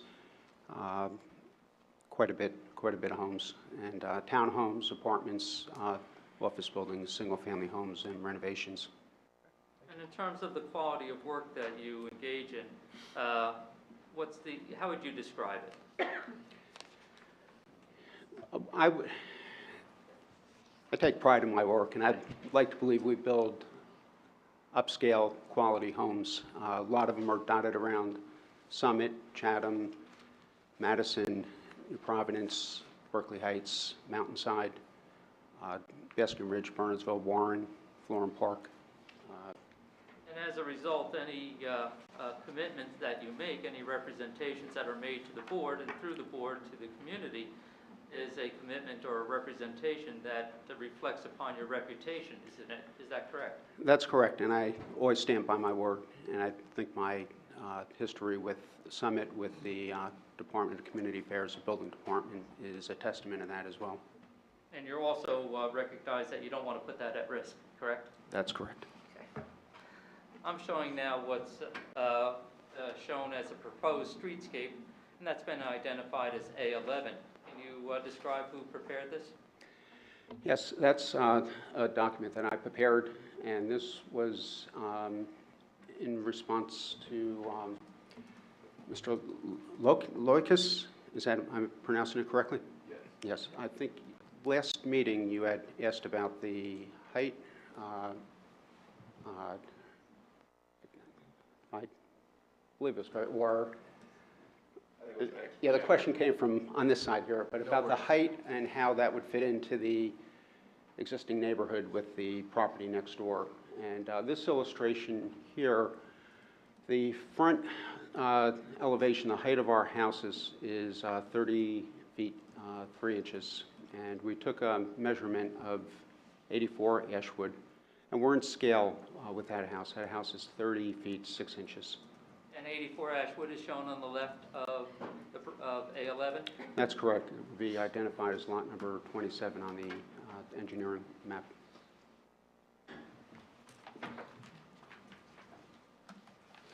And then if you go down further, this is the existing, is that correct? And this That's would also correct. be part of A11 if you prefer? That's fine, yes. So this plan here shows the existing house, and the height on the existing house is 33 feet 10 inches. And that's 90 Ashwood? That's number 90 Ashwood. So the new homes would be a little over 3 feet less in height on the front elevation. And to the right of the second page of the streetscape, what does that show? That shows the contractor's yard. It shows where the fence is. Right behind the fence is the 8-foot drop-off that had been carved out at some point in time. It's a level yard area. I don't know who did it, at what time period, but it probably went back many, many decades ago where that was carved out. And then all the way to the right, lower right corner of the landscape yard, it shows the Jefferson School in the background, also shows the driveway at Ashwood. Is that the driveway that serves the back of the property, the contractor's yard, the garage? That is correct. And that would be something that, part of that encroaches on the Board of Ed property? That's correct. And just for reference, this document was prepared by you, Mr. Menza. They look to be screenshots, maybe from Google Images? They are Google image. The pictures are Google And they images. fairly represent the condition of the property as it exists today? They do, Okay, yes. thank you. It's the latest screenshot from Google. Thank you. And then going further away from Jefferson School, over to the right you show 90 Ashwood, and then 84, and then to the left? To the left would be the next two homes, 82 Ashwood. I don't have height dimensions. We didn't measure those homes, but 82 is a single-family home, and number 80, Ashwood, is a three-family home. The grade on Ashwood also drops off as it heads to the north. And with regard to the streetscape, I was going to move at this point to the question about the deck at the rear of the property, unless there were any questions with regard to the streetscape.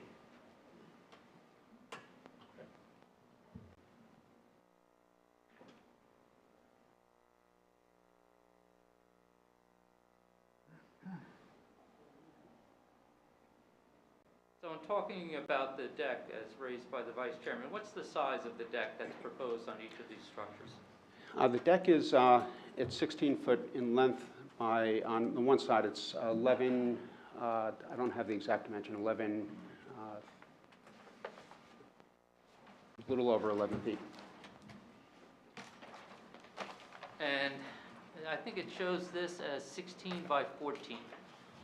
Yeah, the 14 foot goes on one side to where the door is. On the other side is, bear with me, let me get the exact dimensions.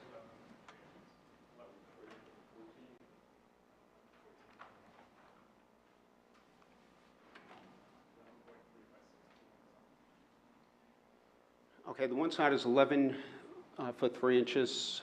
The other side is, I believe, about 14 feet. And 16 foot in width. And if I'm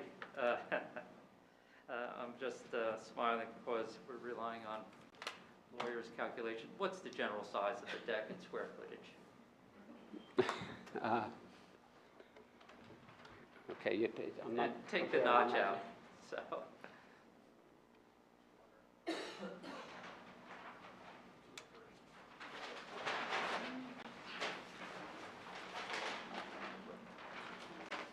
$203 square foot. And you had indicated that you've built a number of homes and townhomes, and you've built those homes with decks such as this previously? We've just finished a townhome community in Mountainside, New Jersey, Echo Ridge. There I built 23 very nice townhome units.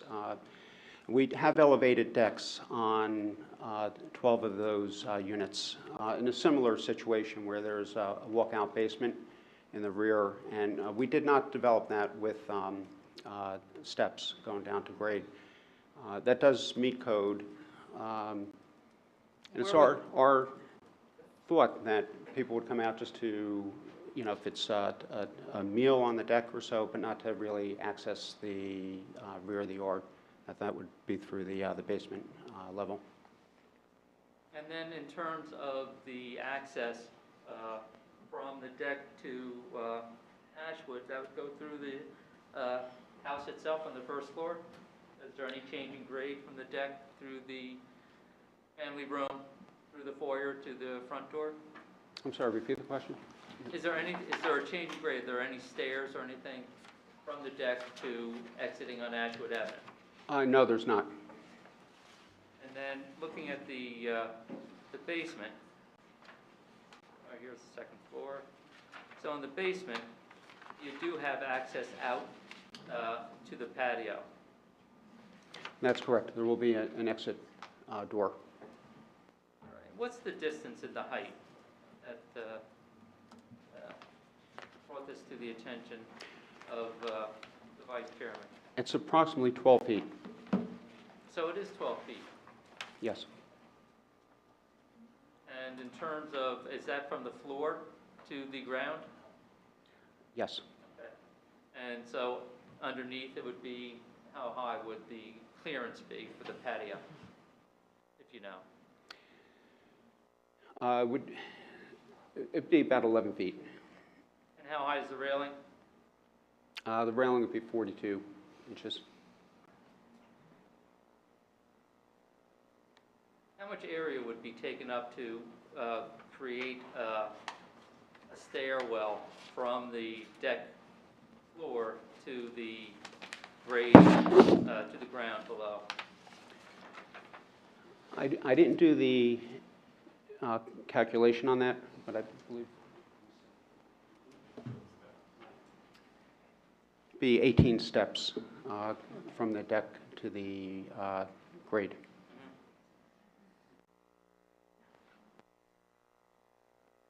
If I may, Mr. Weber, Mr. Vice Chairman, could you expand a bit upon your concern? Or Basically, just so we're directing their testimony. I'm looking at the issue of safety.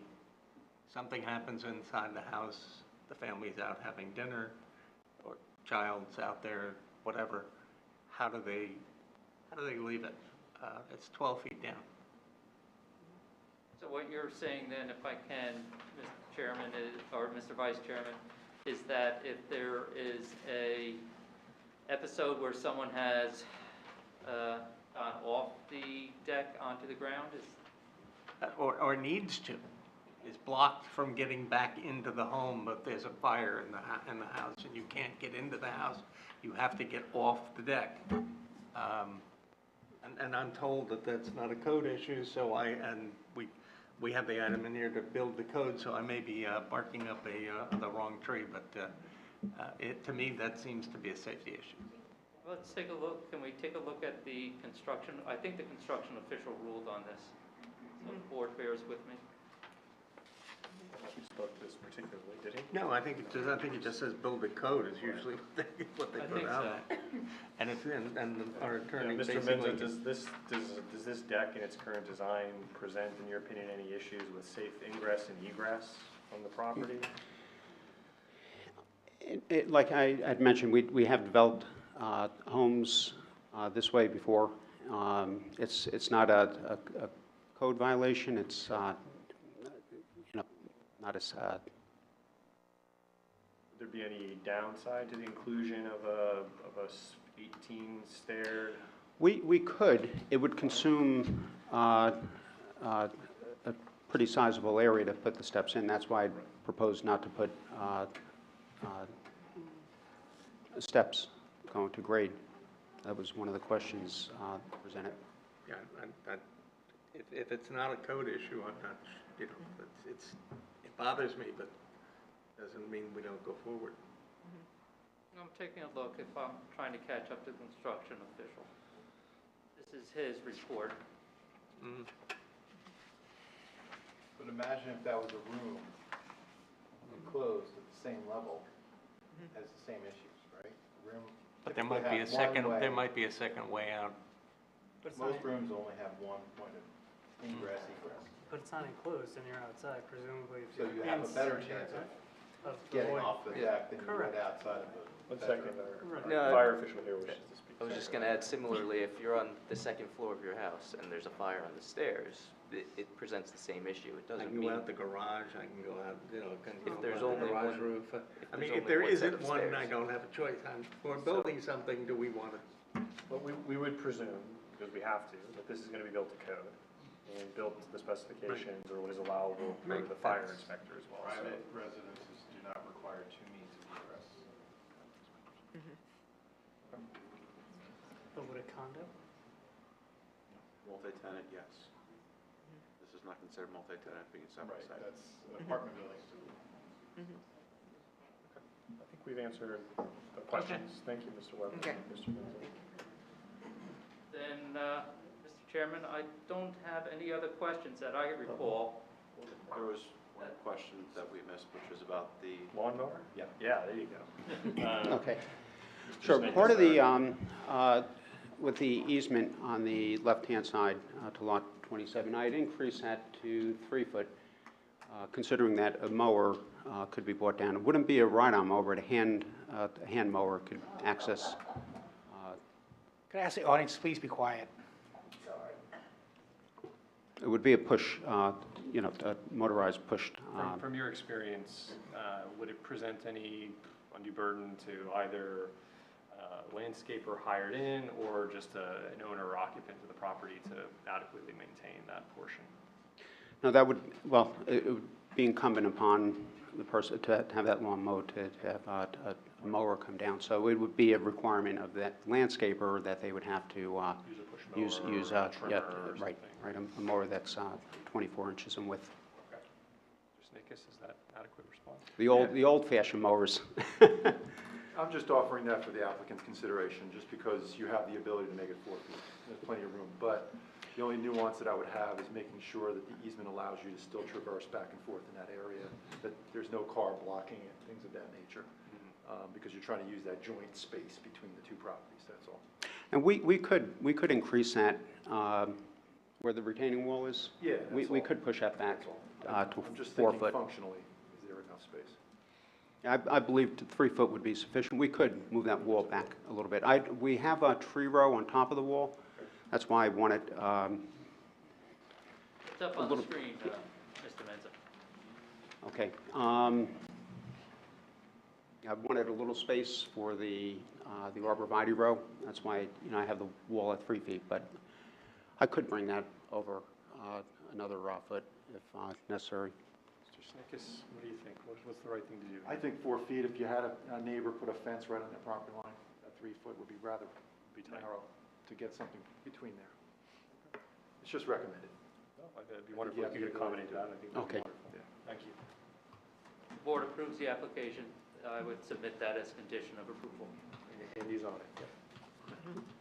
So, nothing further from him. Any questions from the board? Dipti or Ed, anything for the applicants? I do not have any questions. Ed? Is there any resistance to just putting some stairs between the buildings along the retaining walls? Is there a reason why you didn't have any stairs, exterior stairs I'm talking about, in order to traverse from the front to the back? And I'm showing on the landscaping screen, the retaining wall, that's around 4 feet. You're talking in this area, Mr. Right. Snickis? Right, if it's a cast, not a cast in place, but if it's a segmented retaining wall, they sell them with stair systems built into them. So it just functionally again, and I just wanted to make the right plan. Thank you. Did you have any objection, Mr. Menza, to making that amendment? No, I wouldn't. It would, we had discussed that in concept. We'd have to rearrange that wall between the units. It could be done with, I thought just coming in from the 2 ends would have sufficed, but that's something we can look at and, Okay. right. That would be great. Thank you very much. And there is room on the lot coverage to accommodate that without the need for a variance. Excellent. Okay. Any questions from the board? Otherwise, we're going to open it to the public. We'll offer the public the opportunity to ask questions. This is Mr. Menza. He's the applicant. He's the developer. He's not here as an architect or an engineer. So you're welcome to ask any questions at this time for Mr. Menza. Yep, please.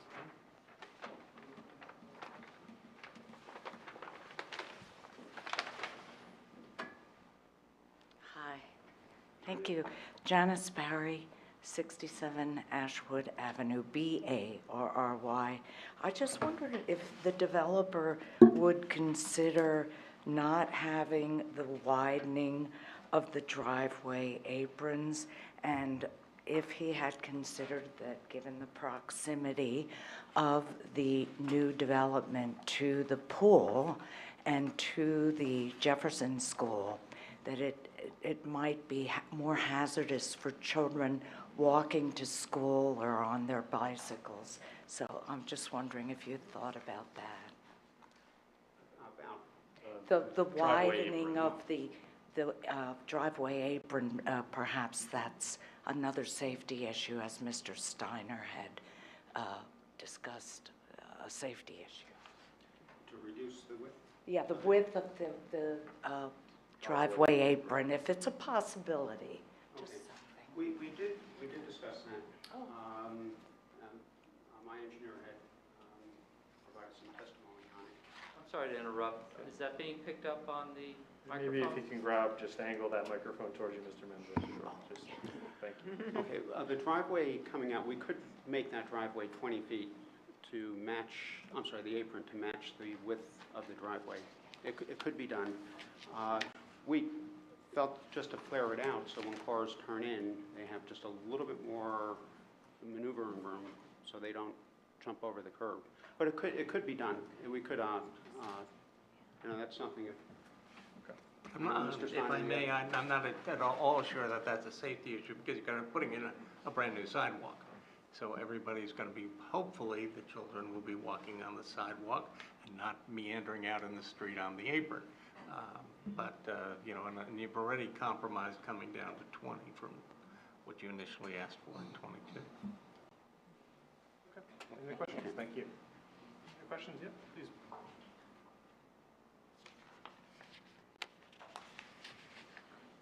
Julia Connolly, 25 Pearl Street Summit. Regarding the driveways, there's enough parking for 2 cars in each driveway? That's correct. Okay, so these are 3-bedroom, you're saying, but they're looking to put downstairs is a full suite bathroom, so possibly it could be used as another bedroom. It's a recreation room downstairs. Right, but they could put a door on it, use it as a room. So even a guest, where are they going to park other people? Well, the requirement is for 2 parking spaces, and there have been other two-family houses built recently in Summit where they've also provided But this spaces. single-family zone, R6. Is there a question? That's, yeah, where are they going to park? Where will guests park, is your question? Yeah, where are the guests parking? Because you're not allowed to park on Ashwood Yeah, Avenue. so there's 4 spaces. They would have to park within those 4 spaces. No, the homeowner, but I'm saying a That's guest. correct. That's correct. The guest would park on a They would floor. have to, yes, that would be a regulation they would have to follow. Mr. Weber, sorry, just can you also clarify, you'll recall from the prior hearing, testimony regarding the use of the basement? Just if you can summarize the intended use of the basement. I brought the just for clarity. basement up. Oops, of course, now I've lost it.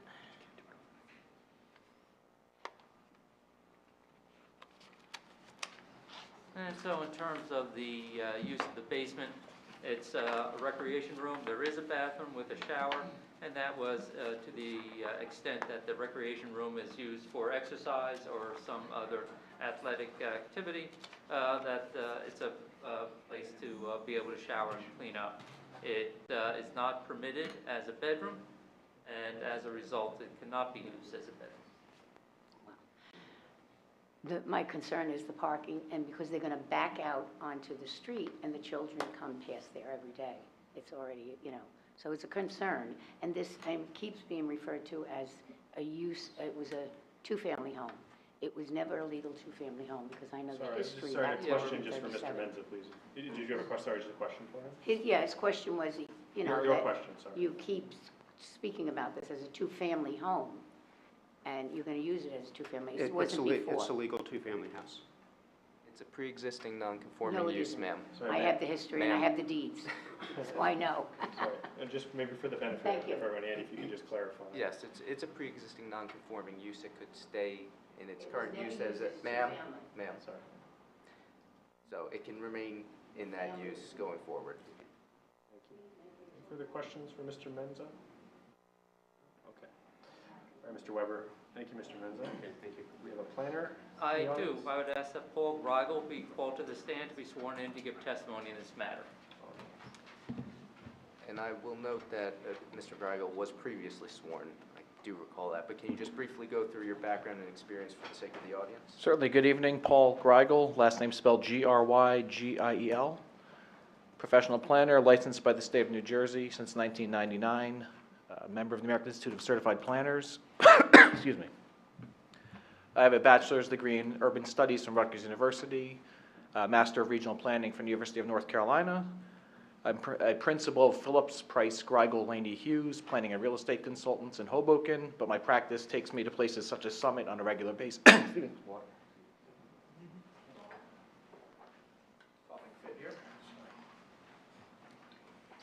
I'm a professional planner who regularly appears before boards such as this, so I've appeared here before and 150 or so other boards throughout the state.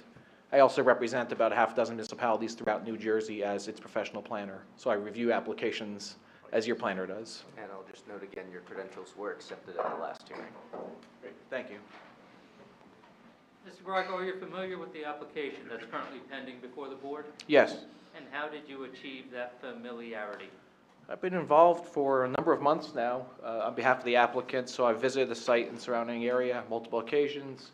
I've attended the hearing previous on this application, reviewed all the application materials, including the plans, the review letters, the technical reviews from the city's professionals and staff, reviewed the master plan and zoning ordinance of the city, and just generally been in constant discussion for a number of months now with the applicant and his professionals. And how long have you testified before boards in the city of Summit? I believe my first time here was in 2000, so coming up 23 years this year. So you are familiar with the city of Summit, the DRO and the master plan of the city of Summit? Yes, again, among other places in Union County and Essex County, I regularly testify in Summit. I appear more than once a year, I think, on average. So I've reviewed the DRO over the years, as well as the master plan as it's been amended and re-examined.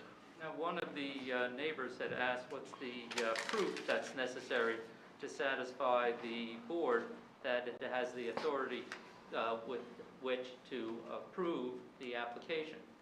Can you opine on that and offer an opinion as to whether or not this application meets the affirmative criteria, what the affirmative criteria is, whether it meets the negative criteria, and what the negative criteria is? Certainly, and this answer might take a couple of minutes because we do have multiple variances of multiple types. So in the introduction by the chair, it was mentioned that certain variances require a different burden of proof, different number of votes.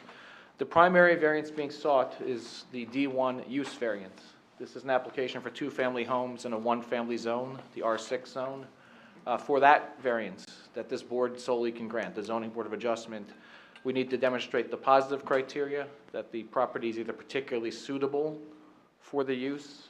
Another way we can demonstrate that there's a hardship. We're not asking for a hardship variance, and we're certainly not saying this is inherently beneficial. Those are the 3 ways a use variance can be granted and meet the positive criteria.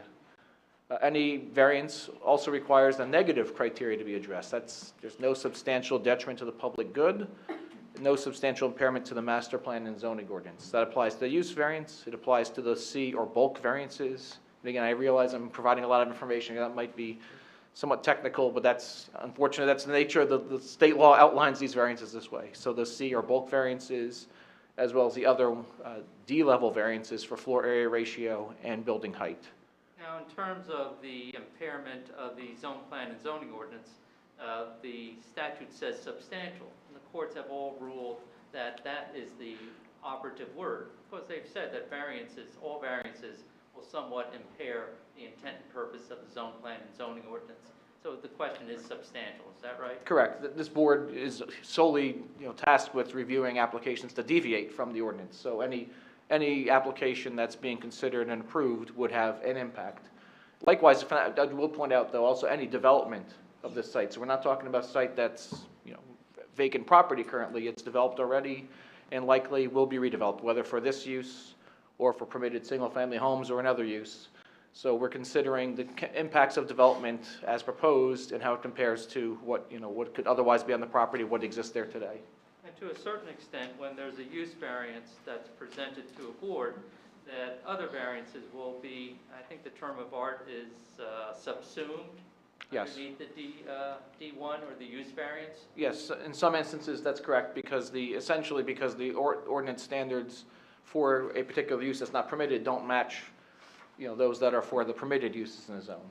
So it's essentially saying if the board deems that the use can be granted, the use variance can be granted, that the standards that typically apply to that use also would be appropriate.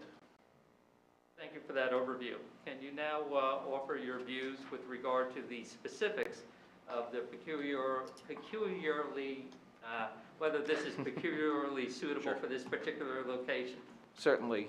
We've heard a lot of testimony regarding the site. The board and the neighbors, I'm sure, are very familiar with it. But just for the record, I think it's important to note a few key facts up front. The property is nearly 24,000 square feet in area, so that's almost 4 times the minimum required lot area for the R6 zone. So the lot currently is developed with 4 individual structures, all in either fair to poor condition. So we've seen the existing home on the property that's 2-family, used with a 3rd kitchen over the years, as well as 3 pre-existing non-conforming commercial buildings. There's also a commercial driveway that encroaches on the neighboring Board of Education property. Another real key factor for this property is its slope. It's been disturbed over the years. So even though there's some natural terrain differential from Ashwood down to the rear, the property has been previously developed, so you have a large drop-off as was demonstrated by the site engineer. So it's approximately a 20-foot grade difference amongst the different portions of the site. In terms of the impacts as far as pedestrian safety and walkability, again, we have 2 driveways currently, one of which is not even only on our property. For that matter, the other driveway at the other end of the property is kind of coterminous with the neighboring property to that side. In terms of the use character of this area, we do have a mix of land uses in the vicinity, as we've heard already, and the board's well familiar Not only do you have Jefferson Elementary School, but also the Summit Aquatic Center and its parking lot. Those are shared parking lots. I would note also used for not only swimming in the summer, but also for recreation, for there's baseball games there. I've been there myself for my kids' baseball games before, actually, from other towns. So they do have activity beyond simply the residents, as well as pool members and students and teachers and visitors to the school. But as far as the other uses in the area, we've heard there are 1 and 2 family homes nearby. I independently verified that as well as at least 1 3-family home just a few doors down from this property. You do have also some townhouses and corporate offices a bit further afield. So essentially, just to make it clear, this is a single-family zone, but the character is somewhat mixed with 1 and 2 family and other uses. And this particular property is uniquely impacted by its location adjacent to the parking areas, to the school, to the aquatic center. In terms of why we are, what we're seeking, again, the variances for the use variance, I'll start with that. And we do need to demonstrate, as I mentioned, the particular suitability of the property. So I believe it as a planner that this is a property that is particularly suited for the proposed 2-family use for the following reasons. First, as I mentioned, the property is nearly 4 times the minimum required for the R6 zone. It's currently developed with non-conforming uses in an area with a mix of land uses. As mentioned, the boundaries against the commercial parking lot, the non-residential parking lot for the school and the aquatic center certainly do impact the viability of the property for permitted uses. So really, this is the edge of the single-family zone of the R6 zone as it abuts the more intense uses of the school and the pool. So I think it actually serves as sort of a bulkhead, if you will, to maintain the viability of the single-family neighborhood. The proposed dwellings, even though they're proposed as 2 families, do comply with all R6 zone bulk regulations, with the exception of, as we've heard, building height, floor area ratio, and coverage, and again, as we've also heard, related to specifics of this property. So in terms of their, well, now we have the height as well on the technical measuring of it, but essentially, as viewed from the street, viewed from the front, people walking by, driving by, the height would clearly be consistent with the surrounding area. So I think that those are some important reasons that tie into the positive criteria and the suitability of the site. We're also proposing uses that would upgrade the appearance of the property by replacing the existing commercial uses, the existing older dwelling that's in fair to poor condition, with 2 new dwelling unit buildings, which would be up to current standards with regard to fire safety, with regard to all building codes, with regard to, we're trying to improve drainage, with regard to essentially landscaping, design, you name it. Everything about these dwellings and the property would be brought up to current standards for development. And so sorry to interrupt, Mr. Greigel, but what you're talking about now are the purposes of zoning. And so by satisfying the purposes of zoning, which are reflected not only in the municipal land use law, but the DRO, that also would advance the affirmative criteria that's being presented to the board? Correct, and to tie into a bow, if you will, one of those purposes, promoting the general health, safety, and welfare, is furthered by the site being particularly suited. But on top of that, we have aesthetic improvements, so that's purpose I of the municipal land use law, with regard to providing for a desirable visual environment and improving the aesthetics of the property and surrounding area.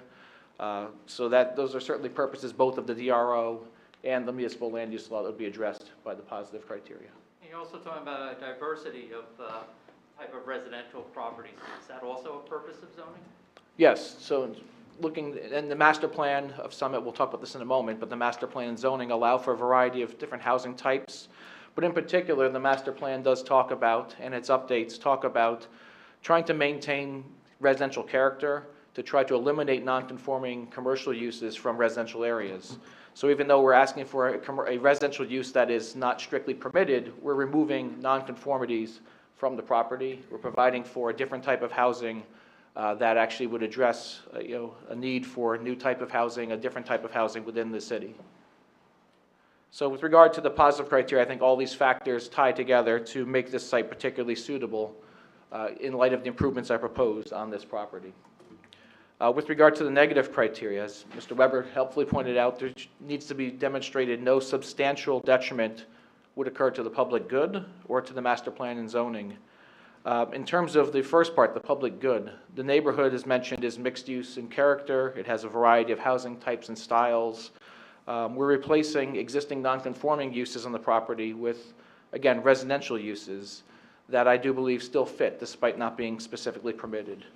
We're providing new housing that would be similar in density to the area. So we have 6,000 square foot lots required, or roughly 4 units permitted on this property. We're proposing 4 dwelling units. So the density would be similar to what's permitted. As I mentioned, as far as potential negative impacts, we have to consider that if not developed in this manner, you still could have single-family houses put here, so you'd have driveways. So the concerns about traffic and pedestrian safety, et cetera, are valid, but it's not that you won't have any new development here. You could have at least 3 driveways added to the property, or you could have the existing driveways being reused. In either event, we're proposing a sidewalk. We're proposing, removing the wall that's next to the sidewalk. There's a significant drop-off next to the sidewalk for children walking home from the school, for other pedestrians. So we'd actually be removing that and making, I think, a safer condition on the subject property. So I think as far as the potential negative impacts, it would be no different than even permitted uses would have in terms of removing the existing dwelling, removing some trees, that type of thing, but providing for more attractive new dwellings, providing for, again, improvements with regards to drainage, stormwater runoff, those types of factors. And providing, I will note, compliant parking for the permit, for the type of use we're proposing. In terms of the master plan and zoning ordinance impacts, I think, again, we need to go back to whether it be substantial what we're proposing compared to what's permitted. There are some factors I think distinguish this property. So most properties in the R6 zone, you wouldn't come in asking for two-family homes. I think given the size, the location, the arrangement of this property and its surroundings, it would be appropriate to consider this type of use, this type of development on the property. The R6 zone purpose itself talks directly about preserving the integrity of single-family residential areas by preventing the intrusion of non-residential uses. So again, we're removing a non-residential use and maintaining residential. And also by maintaining existing development intensity and population density consistent with single-family residential neighborhood patterns. Again, while 2-family homes are proposed, the density, the intensity of development is essentially the same in terms of the size of the structures and the number of units that would be provided. In terms of looking into some other purposes that are set forth in the development regulations ordinance and the master plan, there is discussion of compatible relationships in terms of the size and appearance of dwellings. Again, I think the exhibits we provided show that we're looking at a very similarly scaled type of building on the property in terms of the height as viewed from the street, in terms of the setbacks. We comply with all the setbacks from the property lines, in terms of, again, the scale of the development and the types of features of the architecture. It would be very similar to what exists today in terms of the style of development. So I think that for those reasons, we are generally consistent with the master plan and zoning ordinance, despite not fully complying with both these documents. In terms of the master plan, just a couple other things that are mentioned, as Mr. Weber started to point out about the various housing options that are encouraged. Again, the master plan and its updates do recognize that there are concerns about trying to provide for a variety of housing types within the city.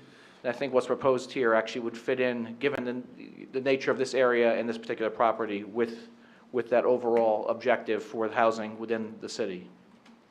So we understand, again, in closing, with regard to the use variance, that even though we're not strictly complying with the ordinance in terms of the uses, and we are requesting certain variances, that given the site-specific factors of this location, of this property, I don't think there'll be substantial negative impacts on the city's zoning ordinance or master planning efforts.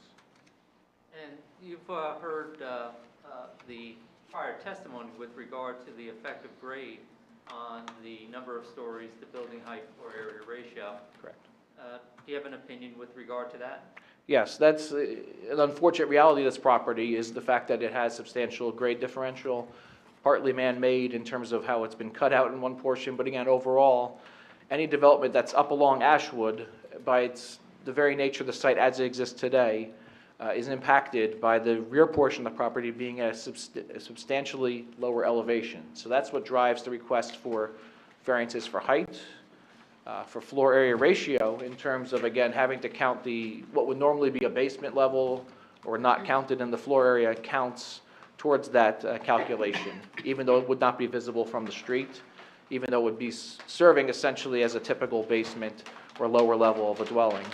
Likewise, the coverage, for that matter, is driven by the fact that having patios to the rear would be nice, but they'd be at the lower level, so that's why the decks are proposed, and we get penalized for having coverage from the decks, also as well as having porches in front, which I think tie into the aesthetic character of the area, trying to provide for something that's consistent with typical, development in Summit, where you want to have a feature such as a front porch. But the topography, again, does drive the request for a number of these variances, unfortunately. And then in terms, if I recall, I think the master plan talks about reinvestment. Yes. Can you opine with regard to what effect that has and what's the purpose of the master plan in talking about reinvestment? Well, there are a number of different objectives throughout the master plan, but one of the main ones, as I see it at least, is that you have older housing stock, you have neighborhoods that are, and sometimes you have in need of reinvestment with other types of development. It'd be nice in this case, as we said, to potentially reinvest in the existing dwelling and to try to fix it up. We provided testimony that we think addresses the fact that it would be a significant burden for the applicant.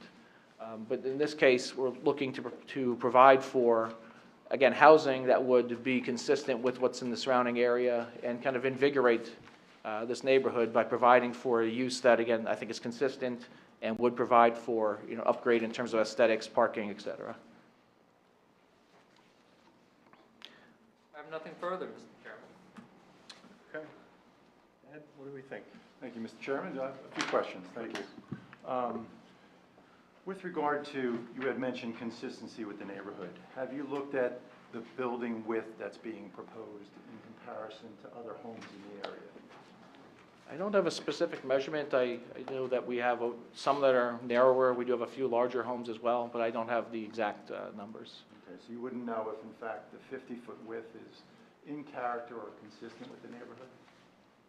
I believe generally it's still, in terms of, given the mixed variety of different housing widths around there, still would generally be consistent. And especially at this location, at the edge, adjacent to the school and the aquatic center, even if it's a bit wider than some of the homes, I think it's an appropriate width. You had mentioned the density that is being proposed, and it's practically near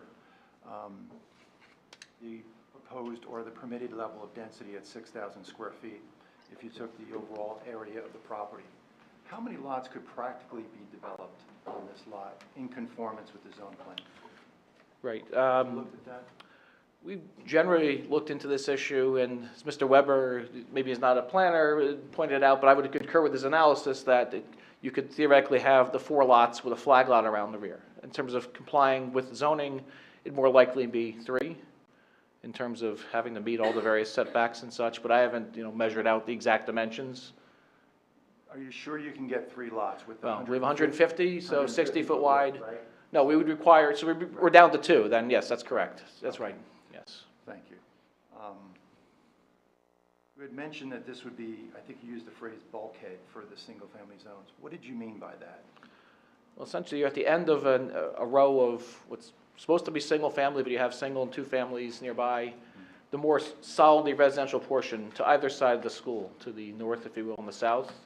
This is the property that is not only right up against the school on one side, but actually in the rear of it, you're backing up to a parking lot for the Board of Education property and the pool. So this is really the one, literally the last lot along the line of that residential area that is, kind of helping to maintain the residential character down the opposite direction. If I could, Mr. Snickis, I can bring up, I believe, had an aerial photo as part of your report. Perhaps I could bring that up. Come on, computer. And I think the other real quick factor to add on to that is the fact that there's commercial property, commercial uses exist on the property for some time at that location, which, in some ways almost makes sense. It's backing up to a parking lot and next to non-residential use. We're proposing to actually bring it closer to compliance by having residential replace that commercial use on that portion of the property, and the commercial driveway as well, which overlaps onto the Board of Education property. I'll let Mr. Weber find it. Yes. He's doing it old fashioned. Good tech. Page 4. There we go. Thought his He's mouse almost- started working again, so there you go. Yes, you don't take the batteries out of it. Where's Sam when you need her, Where is she? right? Yes, She's in Jamaica. yes. So this is on page 4 of Mr. Snikes' memo. I think it's, I did prepare an exhibit that I don't think we even used tonight, but it essentially shows the same thing, that you have, it's noted towards the top of the page, more solidly residential, block pattern along Ashwood. Further south, if you went off the map, you'd see something similar. But then in the interim, you have Jefferson Elementary School, you have pretty heavily traveled parking area, both for the school and for the aquatic center and the athletic fields. So literally, this property is bound on two sides by that use as well as the street. So it's really a peninsula at the edge of the residential zone that's impacted by those other uses and development. You mentioned the other 2 and 3 family uses. Where are those in proximity to the property? We had an exhibit showing that, but I know there's, the 3-family was shown in the streetscape exhibit we did, so that's about 4 doors down, I think, to the north, 3 or 4 doors over. Let's see if I can find it. We had a couple of 2 families as well, yeah, let's, So is this instead of me guessing at it, I think it would be better to point to, understood? yes. What proportion of the homes in the area are multi-family as opposed to single-family? Yep. The proportion, again, the proportion is, the majority is overwhelmingly still single family. However, in terms of the lot areas, we had an exhibit showing, for that matter, the lot areas and widths in their compliance. As well as their uses. So just to be clear to the first question, shown on, do we have this marked yet? I believe that was part of the document submitted to the Right. board. Okay, great. That's it. So referring to, though, the Ashwood Avenue neighborhood pattern that was in the application package, the red triangles are 2-family homes, so you have, in addition to the subject property, another 4 further to the north. And we have the 3-family home that's three doors down that way. The other colors shown on here are for lots that are deficient in terms of width, or at least at the 50-foot width, are shown in orange. So you have a substantial pattern of lots that are less than 60-foot wide. Essentially, every lot north of ours is up Ashwood on the same side of the street, literally every one, and then about half of them on the opposite side of the street, going in that direction as well. And that's lot width. That's not necessarily the types of units themselves. So that's the width, yes. So this is both the, again, I know I might be a little confused, but the triangles show the uses being different, so that's 5 different lots that are non-single family, and then we have, again, about a dozen or so that are deficient with regard to lot width. So your proposal is adding an additional 2-family. Yeah, well, we have one today that's legally there, and we'd be adding another 2-family on that same property. So Replacing a commercial use with it, that's correct. So following up on that, like, you mentioned, you can add this additional 2-family without creating a substantial detriment to the zone plan. Right. Right? So in your opinion, how many additional 2-family units could be added to this area without having a substantial detriment?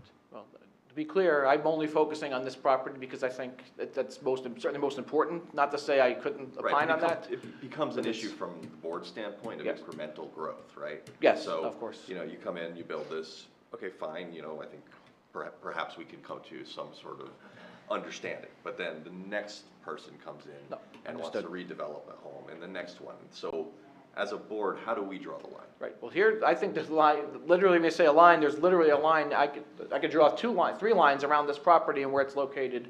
The fact that it is nearly 4 times larger than the minimum required, and that it has 150 feet of frontage next to the school and the aquatic center, those are things that I think, I don't think I'd be making the same arguments on behalf of nearly any other property in the R6 zone, because they're not impacted in the same way this one is. Not to say someone couldn't, obviously someone could come and say there's a precedent set. As a If I planner, can, I'm looking at to say, If I can, in terms of the ruling by a board, the board looks at each property independently of the other. Precedent setting is actually not allowed in the municipal land use law. So you can't say, oh, well, gee, we grant, you could see the applicants coming in, oh, you granted them that. The answer is no. That's an entirely different property, and that's why property law is unique in the whole setting of the area of laws that now regulate our lives. Property law, each property is independent, each property is different. And that's a shield that boards have when you have other applicants coming in saying, well, you know, what about them? The answer is your property is different than everyone else's. I would also add the topography as well. I mentioned it before, but I think this, again, there's a number of factors that you add together. Size, width, topography, the existing non-conforming use, and the neighboring properties, all are very unique factors that, again, the R6 zone covers a lot of Summit. Very few, I don't think any other property would have all those factors on it. Certainly would not be next to the aquatic center or school. There wouldn't be any other properties with that. In your testimony, Yes. I'm sorry if I could just Yeah. continue with my questions. With regard to the building design itself, I know that the ordinance requires a 6-on-12 roof pitch, and what's being proposed, I think, is a 4.5-on-12 Yes. roof pitch. What would be your opinion on that? I'm not sure if you provided any testimony with regard to that. Right, we did have an exhibit, I thought we might provide it last time, showing we could provide a 6-on-12 pitch, but the way the roof design There is looked. an exhibit, you're going to ask me to find it? I'm sorry to make you do that again. Would that add to building height, though? Well, that's part of the issue, and it's, you know, so that we're trying to maintain, you know, even though we have, again, the 3-story building in the rear, we have 2.5 appearance in the front. We're proposing something to keep the building height, you know, there was concern from neighbors about height and shadows and that. Now, we do have compliant setbacks, so I'm not really that concerned about that issue. But that's the reasoning for providing for that, but I'll wait for the exhibit to come up if, there's a lot there. Sorry. Almost there. Oh, that's my exhibit there.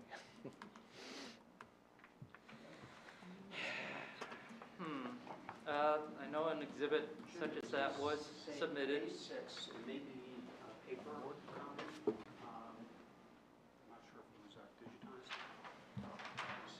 digitized. What Mr. Mintz is saying right now is that it may have been a paper exhibit, and that's why it's not listed here. I know that it's shown on the documents on the city's website that Ms. Sulios has gathered. And if need be, we can re-enter another one. I would, But just to get to the 4.5-on-12 variance that's being requested, what is the impact to that intended purpose of the ordinance? So I think the first thing I would say is that would apply to whether it's a single-family home or two-family, because you have the same height issue here. So that's part of it. As far as the impact, I understand the desire is from an aesthetic point of view to try to have something more traditional. Typically, you don't want to have a flat roof. Certainly, you don't want one that's really shallow. Here, we have a design that includes, you know, pitch that is, I still think, adequate in terms of trying to have a better look, but also we have broken up the mass of the roof by, you know, different features in the design of the building as well. So it's not just a single flat roof. Okay, I think we might. So that's how we intended to address it, is by what's facing the street is actually, again, you have a sideways view, you have the multiple different roof angles and, you know, the different areas pointing out of the house that would address that. And then often when we look at planning and we summarize our variances, we try to indicate why it's a better zoning alternative. Yes. What would be your opinion of why this is a better alternative for this location? Sure. So we've looked at this, again, as the development team, long and hard, and considered a lot of options. And what it came down to is, given the particular character of this property, you know, that exists as it exists today, and how it's impacted by the surrounding area, that we have the ability to reinvest in with what we think makes the most sense from efficient development. So by consolidating to 2 driveways instead of 3, or, you know, potentially one that goes around the back, by providing for, again, the similar type scale in terms of the number of units that are permitted, given the fact that we are impacted by the topography, by the location, the adjacent land uses. So that to really achieve the objective of trying to reinvest in this property, we don't think it makes financial sense. I know we're not supposed to offer that, but really the reality is to reinvest in reusing that existing building. It's not viable from a developer's point of view. that we think that this is a way that you can actually get an improved appearance of the property, a use that makes sense. Thank you, Mr. Chairman. Thank you. Cynthia, anything you want to note for the planner? Couple of things. Sure. First is an observation from both of us. The sheets that were by the civil engineer, just an observation that the wall that divides lot 27 and 26 on the left side, or between the two lots, is longer on sheet 4 and than the length that's shown on sheet 3. So just to make sure that that doesn't, those match up between the two plans. And then in general, are there any proposed improvements beyond what's shown on this plan in the rear of the property? Or is this the kind of the final layout? I can't say if it's the final layout. Certainly the board is considering it, and we've talked about some conditions. The reality is it's a very deep rear yard, and then we have, as mentioned, a 40 to 50 foot wide vegetated area to the rear. Right. So it's not like where you typically might want to have to put in a fence or a lot of additional landscaping for buffering. That buffering actually exists today. Certainly, the board could, if they want to impose additional conditions, the applicant would, I'm sure, consider that or put that in if necessary, but this is, what we're proposing currently. Okay, thank you. Are there specific improvements you're curious about? Yeah, the buffer, I think we were, just as a condition, it's a recommendation to maybe leave that alone in the rear yard. That 40-foot buffer, Yeah. that's It's not our your property. property though, No. right? Yeah. No, that's. Well, the vegetation area that does fall into this On the property. backside. Yeah. But would, just take that a step further, would there be a willingness on the part of the applicant to work with the owner, which in this case is the city of Summit, or the Aquatic Center, I'm not sure which one, but either way, it's the city of Summit, would there be a willingness to work with them to coordinate an improvement of that area to make it more fitting with the Aquatic Center school, which is all modern and new? That's a good point, Mr. Vice Chairman. There is the representation that the applicant, if the board approves the application, will be speaking with the city because there has to be the removal of the driveway and the regrading of that section. So it would make sense that the conversation could go further than that and see whether or not the city had any particular plans. You'd be open to that as well? Yes. Might fit into that. Yeah. Okay. Is that it? You're good? I'm good. Awesome. Any questions from the board, the planner? Yeah, I'd like to go back to the negative criteria. Yes, sure. And specifically in the master plan, and thank you for referencing the master plan revision as well. Yes. I know Mr. Weber prefers to focus on the 2000 master plan. That certainly notes that Deantown is one of the 12 original historic districts, talks about some of the early development there, and specifically suggests, review and comment on all referred building permit applications of buildings 50 years old or more in the 12 designated historic districts, and really focus on preserving the historic nature Right. of the buildings, the districts, and certainly that was built upon in the revision. I mean, this is a fair, although the building may not be designated historic, it's clearly a unique building within the Deantown district. It's more than 100 years old. It's got some very unique features. Right. And we're only told, it's not economic to keep it intact or, to rehab it. And just sort of, I'd like you to go a little further into that. Sure. Certainly. So Deantown, you're correct, is identified as a historic preservation district. The area, just so it's clear, covers a significant area south of the NJ Transit tracks and more around Morris Avenue, south of Morris Avenue. So it's a large area. It's one of, as you mentioned, 12, I believe. There's over 10 at least throughout the city. So it actually picks up the north side alone. You have in Hobart Ave, you have large districts as well. So the reality is these districts, while I think, very helpful in terms of identifying potential historic, character of certain areas of the city. They pick up a lot of properties. So the Deantown one, for example, includes the school and the aquatic center and other properties that really, frankly, I don't think would fit into your typical historic districts. But that said, we recognize that we're part of that. So that's, I guess, one way for me to look at is there's the 10 or 12 districts. On top of that, then the Historic Preservation Commission looked at landmark structures. There's 44 of those. They kind of went from the big picture, filtered down to there, and focused on certain buildings. That 44 building list has sort of been floating around for decades, and its origins are lost in time, let's put it there. The Historic Preservation Commission has, talked about a number of important buildings since then. Right. But my point is that as far as a technique for dealing with historic preservation, it's a laudable goal. Obviously, as a planner, I think it's important, but you're really picking up a lot of properties that, I mean, I don't know if every other applicant in this area has the same level of scrutiny, or in the north side, or at Hobart. There's a lot of different properties. This is a pretty special building. In terms of its architecture, its age, it's clearly not just another workers' building, house that was put up at the time. And although we haven't gotten into it, there is historic preservation money out there.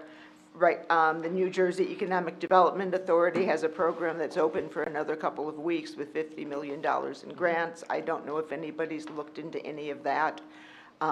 It doesn't all have to come out of Mr. Menzel and his partner's pocket to rehab a 100-year-old building with some unique architectural features. And I don't know if anybody's looked into that. Okay. I can't speak, I don't know if they have. I can just say this as again, from the city's perspective, I can't speak for the city, but the fact is they made recommendations years ago, they've updated them. The direction they've gone is to not require review of individual properties such as this. So it's a policy decision that was made. The master plan revision talks a lot more about preserving the historic fabric of neighborhoods. And certainly the comments of the HPC on this property and on this specific building really argue for doing anything you possibly can to preserve the structure. Well, we've heard that, and again, I can only speak to what I know of on this property. And as part of that, what the applicant did do is hire a structural engineer, get the structural engineer's report, refer it to 2 contractors who came back and said, you're spending $1 million, and that is without doing anything that we will discover within the walls. Once you begin the construction, and once you open the walls, then that number is going to escalate. It's going to escalate to a point that doesn't provide any comfort whatsoever that the building could be preserved. It just can't. So it was examined, and ordinarily what this board has dealt with before is applicants come in and the building has been demoed. Because this was something where Mr. Menza, who is preserving structures up on Oak Ridge Avenue, takes to heart. So he understood this, and he did not demo the building. He sat there and said, I'm going to hire a structural engineer. We're going to take a look at this and see whether or not we can actually keep it. And we've had the conversation before about whether we're preserving the interior or just the exterior. So the numbers are different on that. Numbers are the ones that the contractors came back with and put on the record, and that's what we're dealing with. And when I asked the contract, yes, and there's also on the record about no number for just preserving the exterior. Okay. We understand. Thank you. Any questions from the board? Okay, I'm going to open it to the public then. So there's questions for the planner. Care to ask a question of the planner in his testimony? No? Okay. Thank you very much. What we'll offer then before, Mr. Weber, we offer you a chance to close, is the public an opportunity to come forward and offer, we're going to swear you in, and we'll offer the opportunity to speak in favor, against, provide kind of commentary. So Mr. Gates, of course, we'll welcome you to come forward if you'd like. Sorry, he's waving his hand furiously in the back here. You'll be next. We're going to ask you for your name, spell your last name, address, and then Andy's going to swear you. If you first could raise your right hand. Do you swear or affirm the testimony you're about to give in this matter is the truth, the whole truth, nothing but the truth? I do. Now please state your name, spell your last name.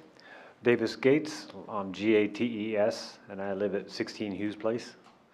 And I would like to pick up a little bit on the historical committee recommendations. I would like to stress that, you know, if we don't can take this into consideration of this house, there's a limited number of houses. I mean, how often do we get a chance to preserve something in this neighborhood? I think we need to revisit that. I heard the figures are formidable, but our house that we live in, 16 Hughes Place, is about 15 years older than that house, and we did some work on it, and it was much less than that. So I believe that needs to be revisited. I'm all for progress, but one of the things about Summit, as we know, is we need to make efforts throughout the entire town, not just certain parts of town, to preserve when we get a chance. And I'll just leave it at that, in that I want to go on record that I'm supporting any efforts we can do to save that house. Thank you. Next, yep. Thank you.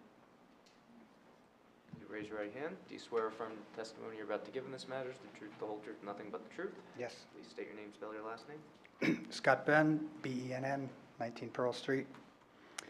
Comment, the proposed development is inappropriate for the neighborhood. The buildings are massive and dense, will reduce openness and light, and do not belong in this R6 single-family zone. The scale is incompatible with the neighborhood, the surrounding homes, and the character of Deantown. The application is not in keeping with the intent and purpose of the Summit Master Plan or Summit zoning regulations. The number of variances being requested is a sign for the zoning board that this application is inappropriate and that the development does not fit the site. Thank you for your time.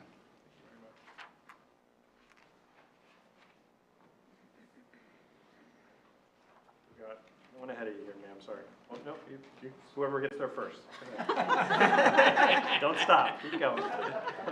It's a race. Please raise your right hand. Do you swear affirm the testimony you're about to give in this matter is the truth, the whole truth, and nothing but the truth? Yes, I do. Please state your name, spell your last name. My name is Helen Campagna, C-A-M as in Mary, P as in Peter, A-N-H-A, and I live at 16 Hughes Place. And I want to add to what another Dr. Davis Gates was talking about in terms of the Deantown and the preservation of this home. We did remodel our house and we kept the historic motif. I mean, we have a fireplace that's 100 years old, and we just embellished. We just worked it, and but I want to add to this home. I mean, I have an idea to the builder, if you would be willing to do this. Even if the outer walls, I mean, if you could convert this into another Tudor in the same model of the historic preservation, keep that as a one-family home, and then in the other lot, why not create a two-family home there? Maybe 2 bedrooms instead of 3, because you already have a fourth bedroom, a bedroom in the basement, maybe a smaller two-family home. But this home needs to be preserved, and if you need to take a picture of 16 Hughes Place, look at it, this is what we did, and everybody raves about it. And I think this is what's really going to increase our neighborhood. The other thing that I was going to talk about is the deck. We also proposed to put a very large deck, and we came to this board, and the board said, no, you can overlook into the next door neighbor's yard.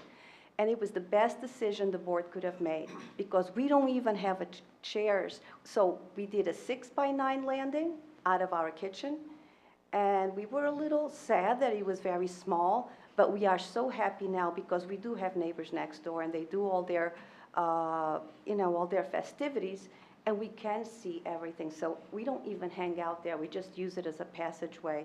And it was a very good decision that the board made. And we also had another house on Hughes Place, and that was denied also. And I think everybody's so happy. So to keep the neighbors happy and to keep the neighborhood happy, I think maybe a little landing, maybe a little deck, I mean a little balcony. But first of all, you don't even have stairs to go down. Why not just make it a balcony? So thank you so much.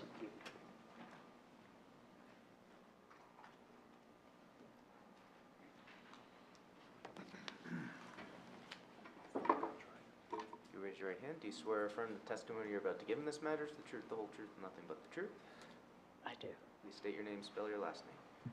Janice Barry, B-A-R-R-Y, 67 Ashwood Avenue. Thank you.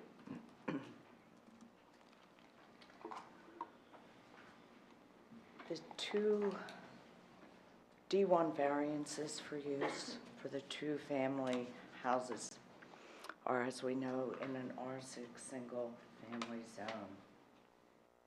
A single-family house would clearly fit to the right of the existing historic house. The proposed two-family use is much more intensive than the permitted R6 single-family use and will drastically reduce the light and openness for the neighboring properties, as well as public right-of-way and streetscape. Tearing down the historic house would have a negative effect on the neighborhood and also, despite the house not being listed in the master plan, that does not make it, as was mentioned, any less historically significant, as it does contribute to the Deantown Historic District. And if the applicant should take the unfortunate step to raise the historically significant house, it could be replaced with a single-family house. Two-family houses that are currently in the neighborhood are existing, non-conforming, and should not be a consideration in regards to this application. And as has been mentioned, precedence does not apply. Thank you. Yep, please.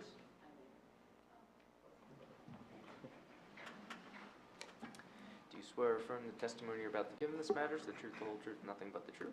I do. Please state your name, spell your last name. Julia Conley, Connelley, 25 Pearl Street. Thank you. I just want to follow up on the historic preservation person. Actually, it's the chairperson, Brendan Ritchie, and I wanted to read his quote because he was very, very upset about, the tearing down of this property. And he writes, Objection. We'll just note for the record, we're aware of the comment. We have that in evidence, so if you could please add your own comment. this particular writing that he wrote? Yeah. Mhm. Okay. It's all on the record. Okay. Then the other point I wanted to bring is about the traffic. You said it's not necessary. You said, I don't know if it is or it isn't. You said it's not legally bound. But I know the Habitat property was, when put in, they were going to have the exit come out on Ashwood Court, and that was stopped because of the traffic study that was later finally done, and in conjunction with the school. So it is a big concern still for these children and the aquatic center and these big structures that are going to be put there where they're going to park. And the children coming back and forth to school, we already get a big volume of traffic coming off of Summit Road, trucks, and you can even, confer with the traffic person that we have for our school. He almost got hit 3 or 4 times. There have been 2 major accidents on Ashwood Avenue. So it's a very, very big concern. So we do absolutely need a traffic study, and we really want to ask the board to insist on one. Thank you.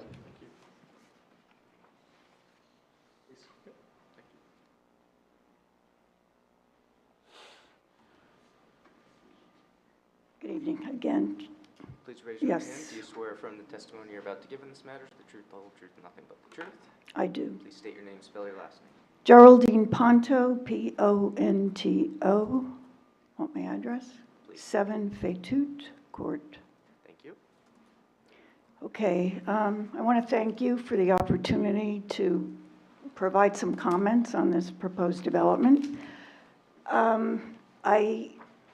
I had prepared remarks, but I feel like I'm the sweep, and based upon what others have said, I don't want to repeat myself. I am not calling into question whatsoever the workmanship of Menz and Beisel. I live in a house built by them, and we've been very happy there. At least I was.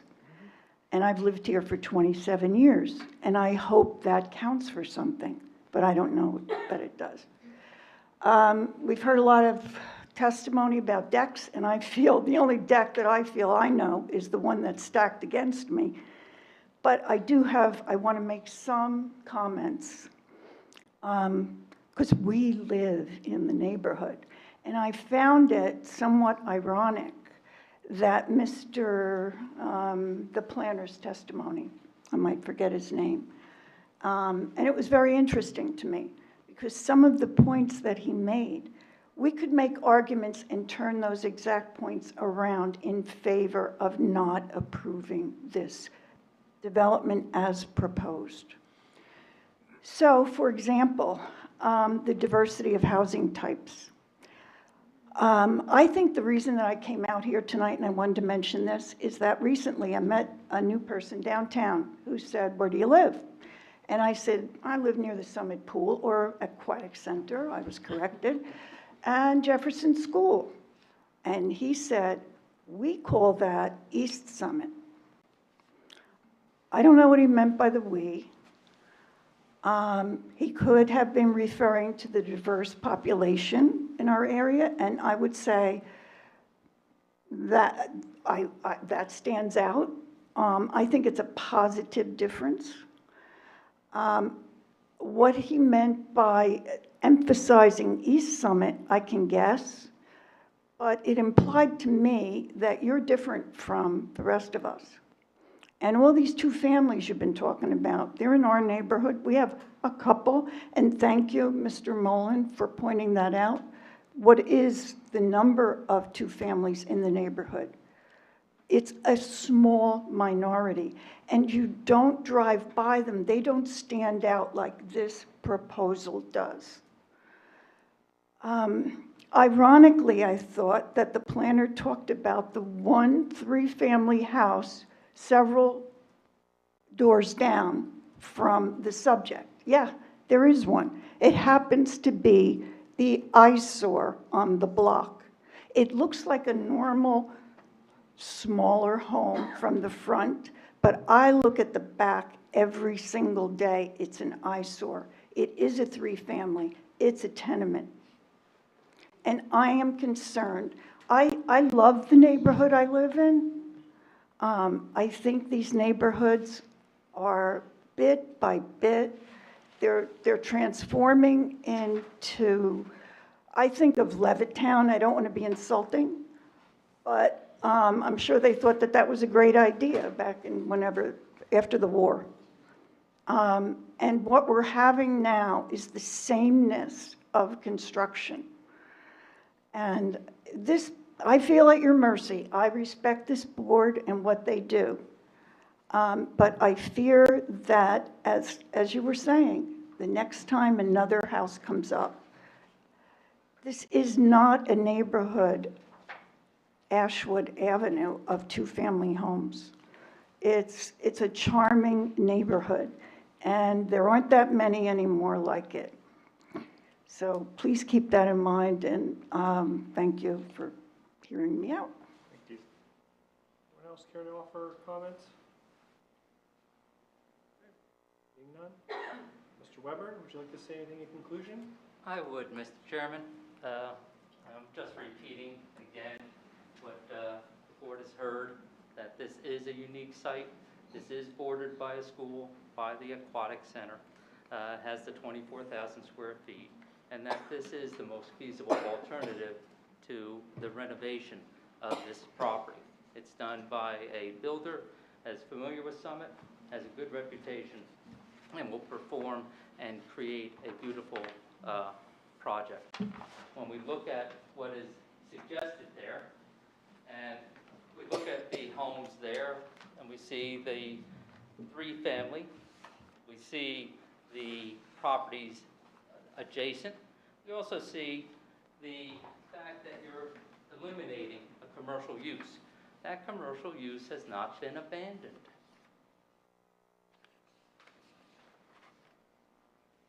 It has not. It remains viable. It is not the best use for this property, and that is nothing that Mr. Menza is intending. Mr. Mins is looking at this property, given its topography, given how you can realize the 4 units that the density allows in this zone, how do you do that in a way that is attractive, consistent with the purposes of zoning, and consistent with the purposes of the DRO? I would submit that this application is appropriate for the board's approval. Mr. Weber, before we begin deliberations, Andy, if you can run us through the conditions. I think there was one question or clarification we wanted to get from Mr. Weber, but run us through. Sure. So there are 5 total that I have noted. First is compliance with those conditions noted in the board engineer's memorandum. Second is that the grading plan will be submitted prior to construction of each new 2-family dwelling, subject to city review and approval, and the applicants will request the city review with particular attention to the drywall sizing and location. The third condition is the landscaping plan will be submitted to the city forester for review and approval.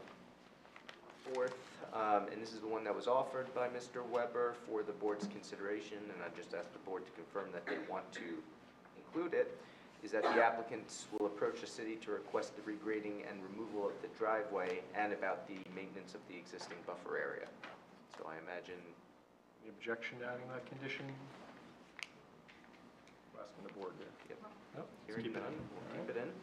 And the fifth and final condition I have noted is that the applicant will revise plans to reflect the 4 feet of access to the rear of the property where 3 feet was previously proposed. There's also stairwell between the 2 structures that would allow the access between the 2 buildings. Condition, or you want to just capture that in the body of the resolution? But certainly if it's being offered, we can include it as a condition. Thank you, Mr. Weber.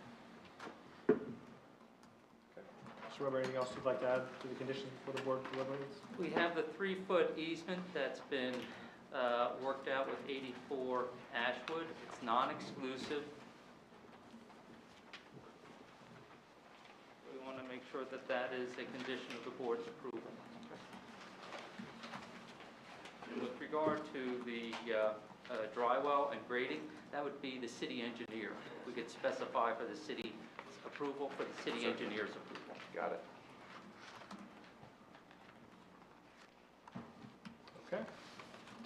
Let the deliberations begin. I've noted in my peripheral vision dutiful note-taking by Mr. Gonzalez, weighing the positive and negative criteria, and I just can't wait to hear where he landed, so please. So this is what happens when I take notes? It's when you happen to sit close to me. It used to happen to me all the time. That's right.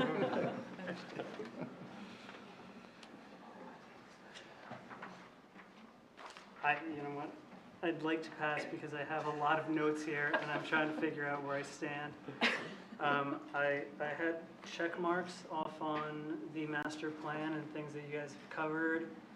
There's a lot of positive criteria that I think is beneficial for the property, for it being a bulkhead, for where it is. It's a strangely situated property.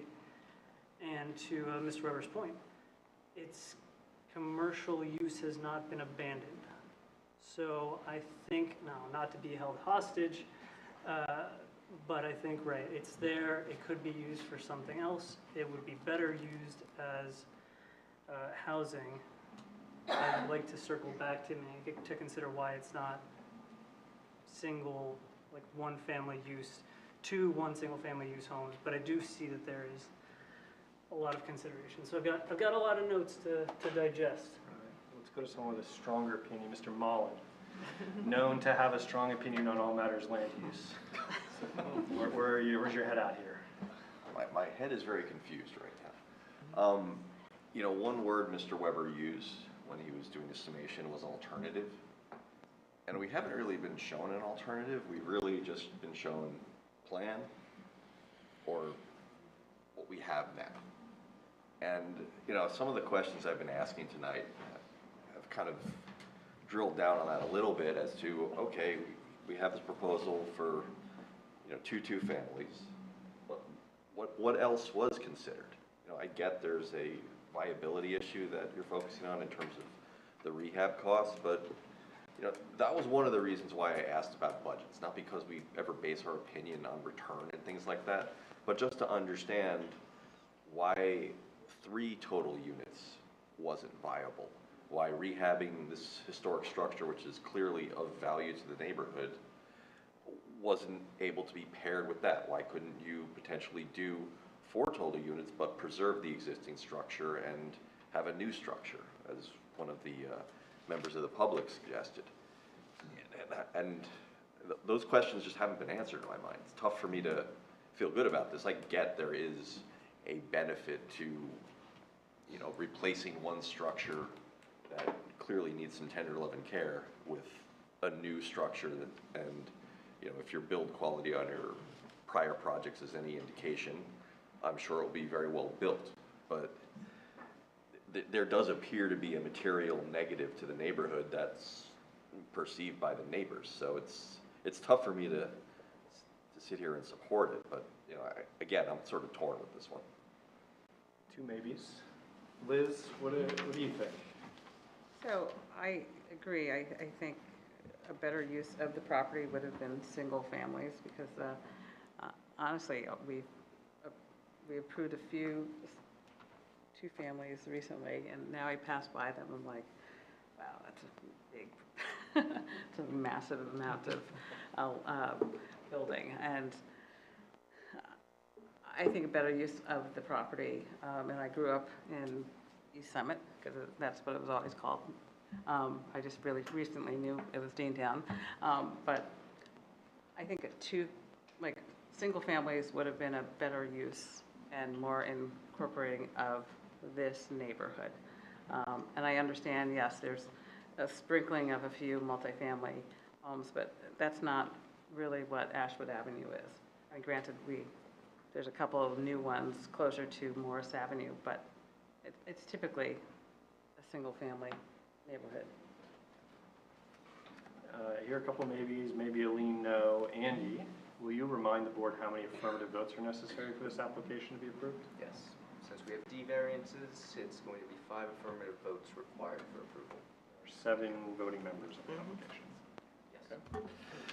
Claire, go Yeah, for it. well, Come on. I was going to say, we know where I'm coming out on this, but also prefatory, I have some recollection of Andy telling us we're not allowed to think about alternatives. We only get to look at the 4 corners of what's in front of us. Is that true, Andy? The application is as the applicants propose it. Okay, so I've tried just to look at that and not to think about what else. And I do not believe that the applicants have satisfied the negative criteria for a D1 variance. I don't know a nice way to say I don't think they tried hard enough. That there are some creative financing ways out there that it's not a preserve the entire building and its interior intact versus preserve the exterior, which is what historic preservation cares about. And this isn't one of our criteria, but there is sort of if this house were on Oak Ridge Avenue, would it be the same proposal in front of us? And I'm not sure it would be. So I am not going to be able to vote yes on this one. Scott, you've been deep in contemplation. What do you think? Just because something is old doesn't mean you should automatically preserve it. That building is not a high prime example of English Tudor architecture, and we are not the Historic Preservation Board. So we should keep that in mind. One thing to think about, I know finances have sort of creeped into this conversation. If we have 4 residents instead of 2, it seems like it's a lower price point for affordability for people to get into these units. So I look at it that way. I really latch on to this idea of the very unique nature of the corner site, or the site that's, so Liz mentioned the character of Ashwood. I mean, I think Ashwood has a lot of different character to it. And that's why I would be in favor of this proposal. I think you can only build this proposal on this site. Okay. I'll offer Wally a chance to. I'm back, yep. All right. Here we go. All right, so to Scott's point, I agree there, and it's part of the master plan, the revision, which as promoting the welcoming of all demographics and affordability, which I think is very uniquely important. We're supporting reinvestment in the community, which I think is also very important. We're still maintaining the same characteristics of the homes that are on Ashwood, while not necessarily maintaining the traditional home that's there right now.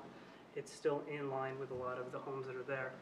And just to go back to the Historical Society, it is a commission that we are allowed to consider in our deliberations, but by no means is it binding on our decision-making.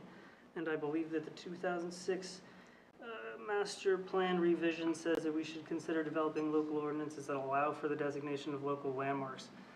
To my knowledge, that has not happened yet, so I would say that their opinion is advisory. So for those reasons, I would be for this. I want to push on that point you made about affordability. Sure.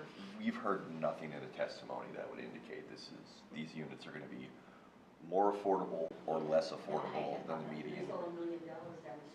Sorry, Please quiet in the audience, Please be please. quiet, thank you. It's, Yeah, I it's- mean, it's I simply don't a know. scale factor. The more square footage you have, the more you can charge and rent, or the more you sell the house for. So if you have two single-family houses, they're gonna, on those, so that's the thing, right? They have two footprints, because then you have the right width for the lots. Then you can build a bigger house on there. That's gonna cost more than each of those units in the same space. Right, but if you have, let's say you have 2 units versus 1 unit, right? Yes. And, okay, you have one house that's $2 million, or two houses that are, they're priced at $1.2 million per 2 units. Right. I don't know if that would fall under the guise of affordable I housing. would either. say We're $1.2 not saying million affordable is still housing. more affordable than $2 million. Right, we're not saying affordable housing, we're Yeah, saying. Right. we're not saying Okay, affordable housing. well, All right, let's let the folks that didn't have to show, agree to disagree. but are here nonetheless. Jay and Tom will help you voting on the application. But Jay or Tom, would you like to weigh in, offer your perspective? Yeah, a little bit. The best thing I can say about this application is that it removes the commercial use. I mean, it converts it to residential. I think it's very important for this neighborhood to not, because what could happen next, this gets turned down and some business moves in, God knows what kind of business moves in, and that neighbors might like that even less than these large homes.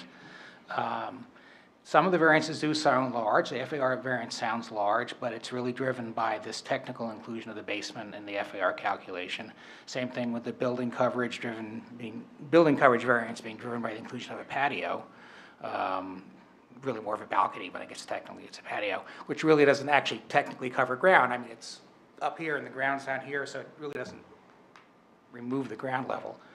So, I mean, but I still come back to that. I think the best thing about this is that it makes it residential and takes the commercial stuff away. Would that be enough for me to vote in favor? I think if I was voting, I think I probably would vote in favor. Jay, would you like to add anything? The only thing I would like to add, I think Tom hit a number of good points. I think a lot of the other board members have hit both good and bad points in terms of why there may be for or against it. I think going back to one of the questions that has been raised by some of the community is on the traffic side and safety. And from my professional experience, commercial always has a detrimental impact versus residential. And if this goes back to a fully functioning commercial site with 2-unit residential, the traffic will be much worse than just 3 or 4 residential units.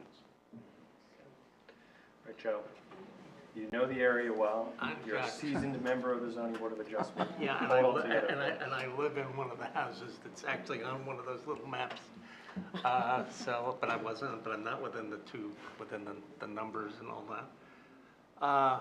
I guess my eyes are getting bleary at 10 minutes to 11. Unfortunately, the neighbors are a little late to the party.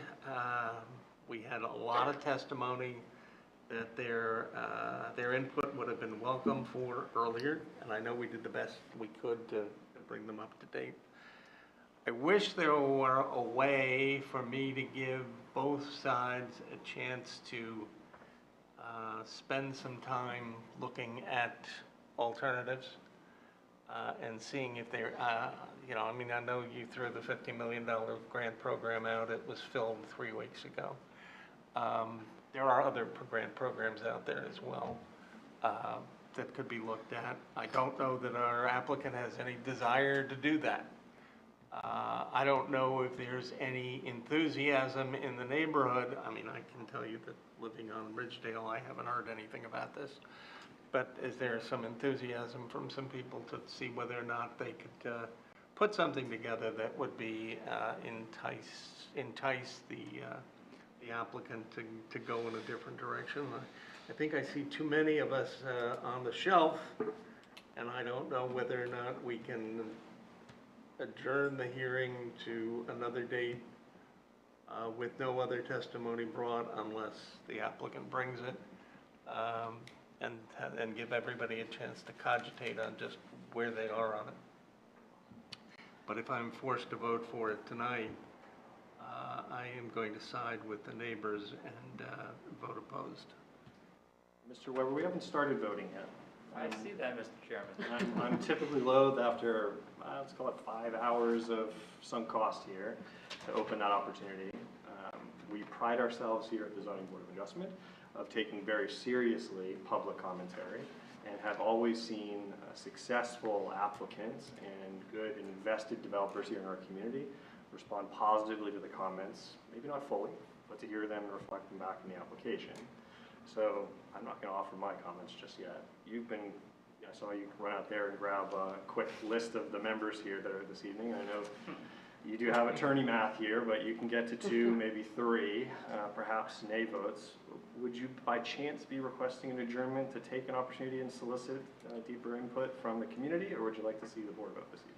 I would ask for an opportunity to have this matter adjourned, Mr. Chairman, members of the board, so that there's the opportunity to hear what the board has to say, to reach out to the neighbors who've put their comments on the record, and see whether or not there is something here that can address all the points that the various board members have made with regard to the application. And you understand the next hearing date is God knows when. July 17th. That'd be acceptable, and not preferable, but acceptable. We'll have to ask Mrs. Alfonso. Well, and I'll tell you, Because we haven't seen her will be for a on my while. vacation. I'll tell you, you'll be missing 1 no vote. I won't be. All right. So, July 17th, 2023, without the need for further notice. Further notice, waiving the time with which the board has to act. Do we have a motion to adjourn this application to July 17th? So moved. You have a second? Second. Let's get a roll call. Wait, I'm sorry, who seconded it? Mr. Wilkins. Okay. At least agree on that. Vice Chairman Steiner? Yes. Ms. Newell? Yes. Mr. Gonzalez? Yes. Mr. Mullen? Yes. Mr. Loikitz? Yes. Ms. Toth? Yes. And Chairman Spur? Yes. The motion Not carries. quite the unanimous approval you wanted, but we'll get close. Thank you, Mr. Chairman. Thank you, board members. All right, before the board runs out, we have a couple of administrative matters to deal with, and we can tuck ourselves into bed. We have 3 resolutions for memorialization. Stephanie, if we run us through those. that would be Sure. So we have 31 Montrose, which is ZB-22-2164. The eligible voting members are Chairman Spur, Ms. Newell, Mr. Gonzalez, Mr. Mullen, Mr. Loikitz, and Ms. Sager. Would someone like to make a motion? So moved. And a second? Second. Okay. Ms. Newell? Yes. Mr. Gonzalez? Yes. Mr. Mullen? Yes. Mr. Loikitz? Yes. And Chairman Spur? Yes. The motion carries. The next one we have is 38 Morris Avenue. That's ZB-17-1886-2. The eligible voting members are Chairman Spur, Ms. Newell, Mr. Gonzalez, Mr. Mullen, Mr. Malay, Mr. Loikitz, and Ms. Toth. Would someone like to make a motion? Did I vote against that one? The puppy spot? Oh, I'm sorry, I'm thinking of a different Mars then. No, I apologize. It's Morris Turnpike. Oh, So okay. moved. You specifically like Okay. that, you drove by a town. And Yeah, sorry. Can we have a second? I was second. I was thinking about Okay. Ms. Newell? Yes. Mr. Gonzalez? Yes. Mr. Mullen? Yes. Mr. Loiketz? Yes. Ms. Toth? Yes. Chairman Spur? Yes. The motion carries. The last one we have is 6 Westminster Road. That's ZB-22-2176. The eligible voting members are Chairman Spur, Ms. Newell, Mr. Gonzalez, Mr. Mullen, Mr. Malay, Mr. Loiketz, Ms. Toth, and Ms. Sager. Would someone like to make a motion? So moved. Second. Okay. Ms. Newell? Yes. Mr. Gonzalez? Yes. Mr. Mullen? Yes. Mr. Loiketz? Yes. Ms. Toth? Yes. And Chairman Spur? Yes. I have a question, Mr. Mullin made a good point. The address on the agenda is 38 Morris Avenue. It's actually 38 Morris Turnpike. What address is in the Oh, resolution? you know what? Turnpike. Did I Okay. make a mistake? I'm sorry. You're right. Okay, it is Turnpike. I know that. Okay, sorry. The good point. The good point was by accident. Okay. Minutes for approval. Oh, and the minutes, yes. So we have the minutes from April 3rd, 2023. Can we do a voice vote, but we're going to exclude the members who were absent that evening, which were Ms. Newell, Mr. Mullen, Mr. Loiketz, and Ms. Toth. Can I have a motion for approval? So moved. And a second? Second. All those in favor? Aye. Any opposed? Okay, the motion carries. The last item on the agenda is our annual report. It's noted here under executive session. If we feel the need to deliberate, we should enter into executive session. What I'll say in summary is that we've had executive session, we've solicited feedback from our board professionals, from the board, to compile what is our 2022 annual report, which is remarkably similar to the 2021 annual report that we published in December, with some notable refinements and additions there. So if we don't have any substantial discussion, what I would offer us to do is simply entertain a vote to share this with the planning board and the governing body for their consideration, and set a new precedent, notably of compiling and publishing our annual report in the first half of the year. So it's kind of fresh and top of mind for most folks. So anyone have a call for? Were you not also considering making this a personal presentation in front of those, and should we authorize that in that motion? In other words, we're going to take... They're going to send me up there. We're going to send our chairman to visit the planning board and to visit common council and make them actually recognize that this report has arrived. Because half the time it shows up... horse and buggy in there. Half the time it shows up on... Some French pronunciation I got to work on. It comes up on consent agenda, and you and I know exactly how much that gets read. So unless there's items for deliberation, everyone's seen this individually, what I just ask us to do is we'll have a roll call vote, which would authorize us to publish this. And amend the motion to the resolution. And compel me to go and To tell you to stand there and take a trip. present. That's right. Take a trip. So do we have a motion to make me stand in front of the governing body? Sorry, that's right. Second? Second. Thank you. Okay. Chairman Spur? Yes. Vice Chairman Steiner? Yes. Ms. Newell? Yes. Mr. Gonzalez? Yes. Mr. Mullen? Yes. Mr. Loiketz? Yes. And Ms. Toth? Yes. Okay, the motion carries. With that, we are adjourned 1 hour till April 18th.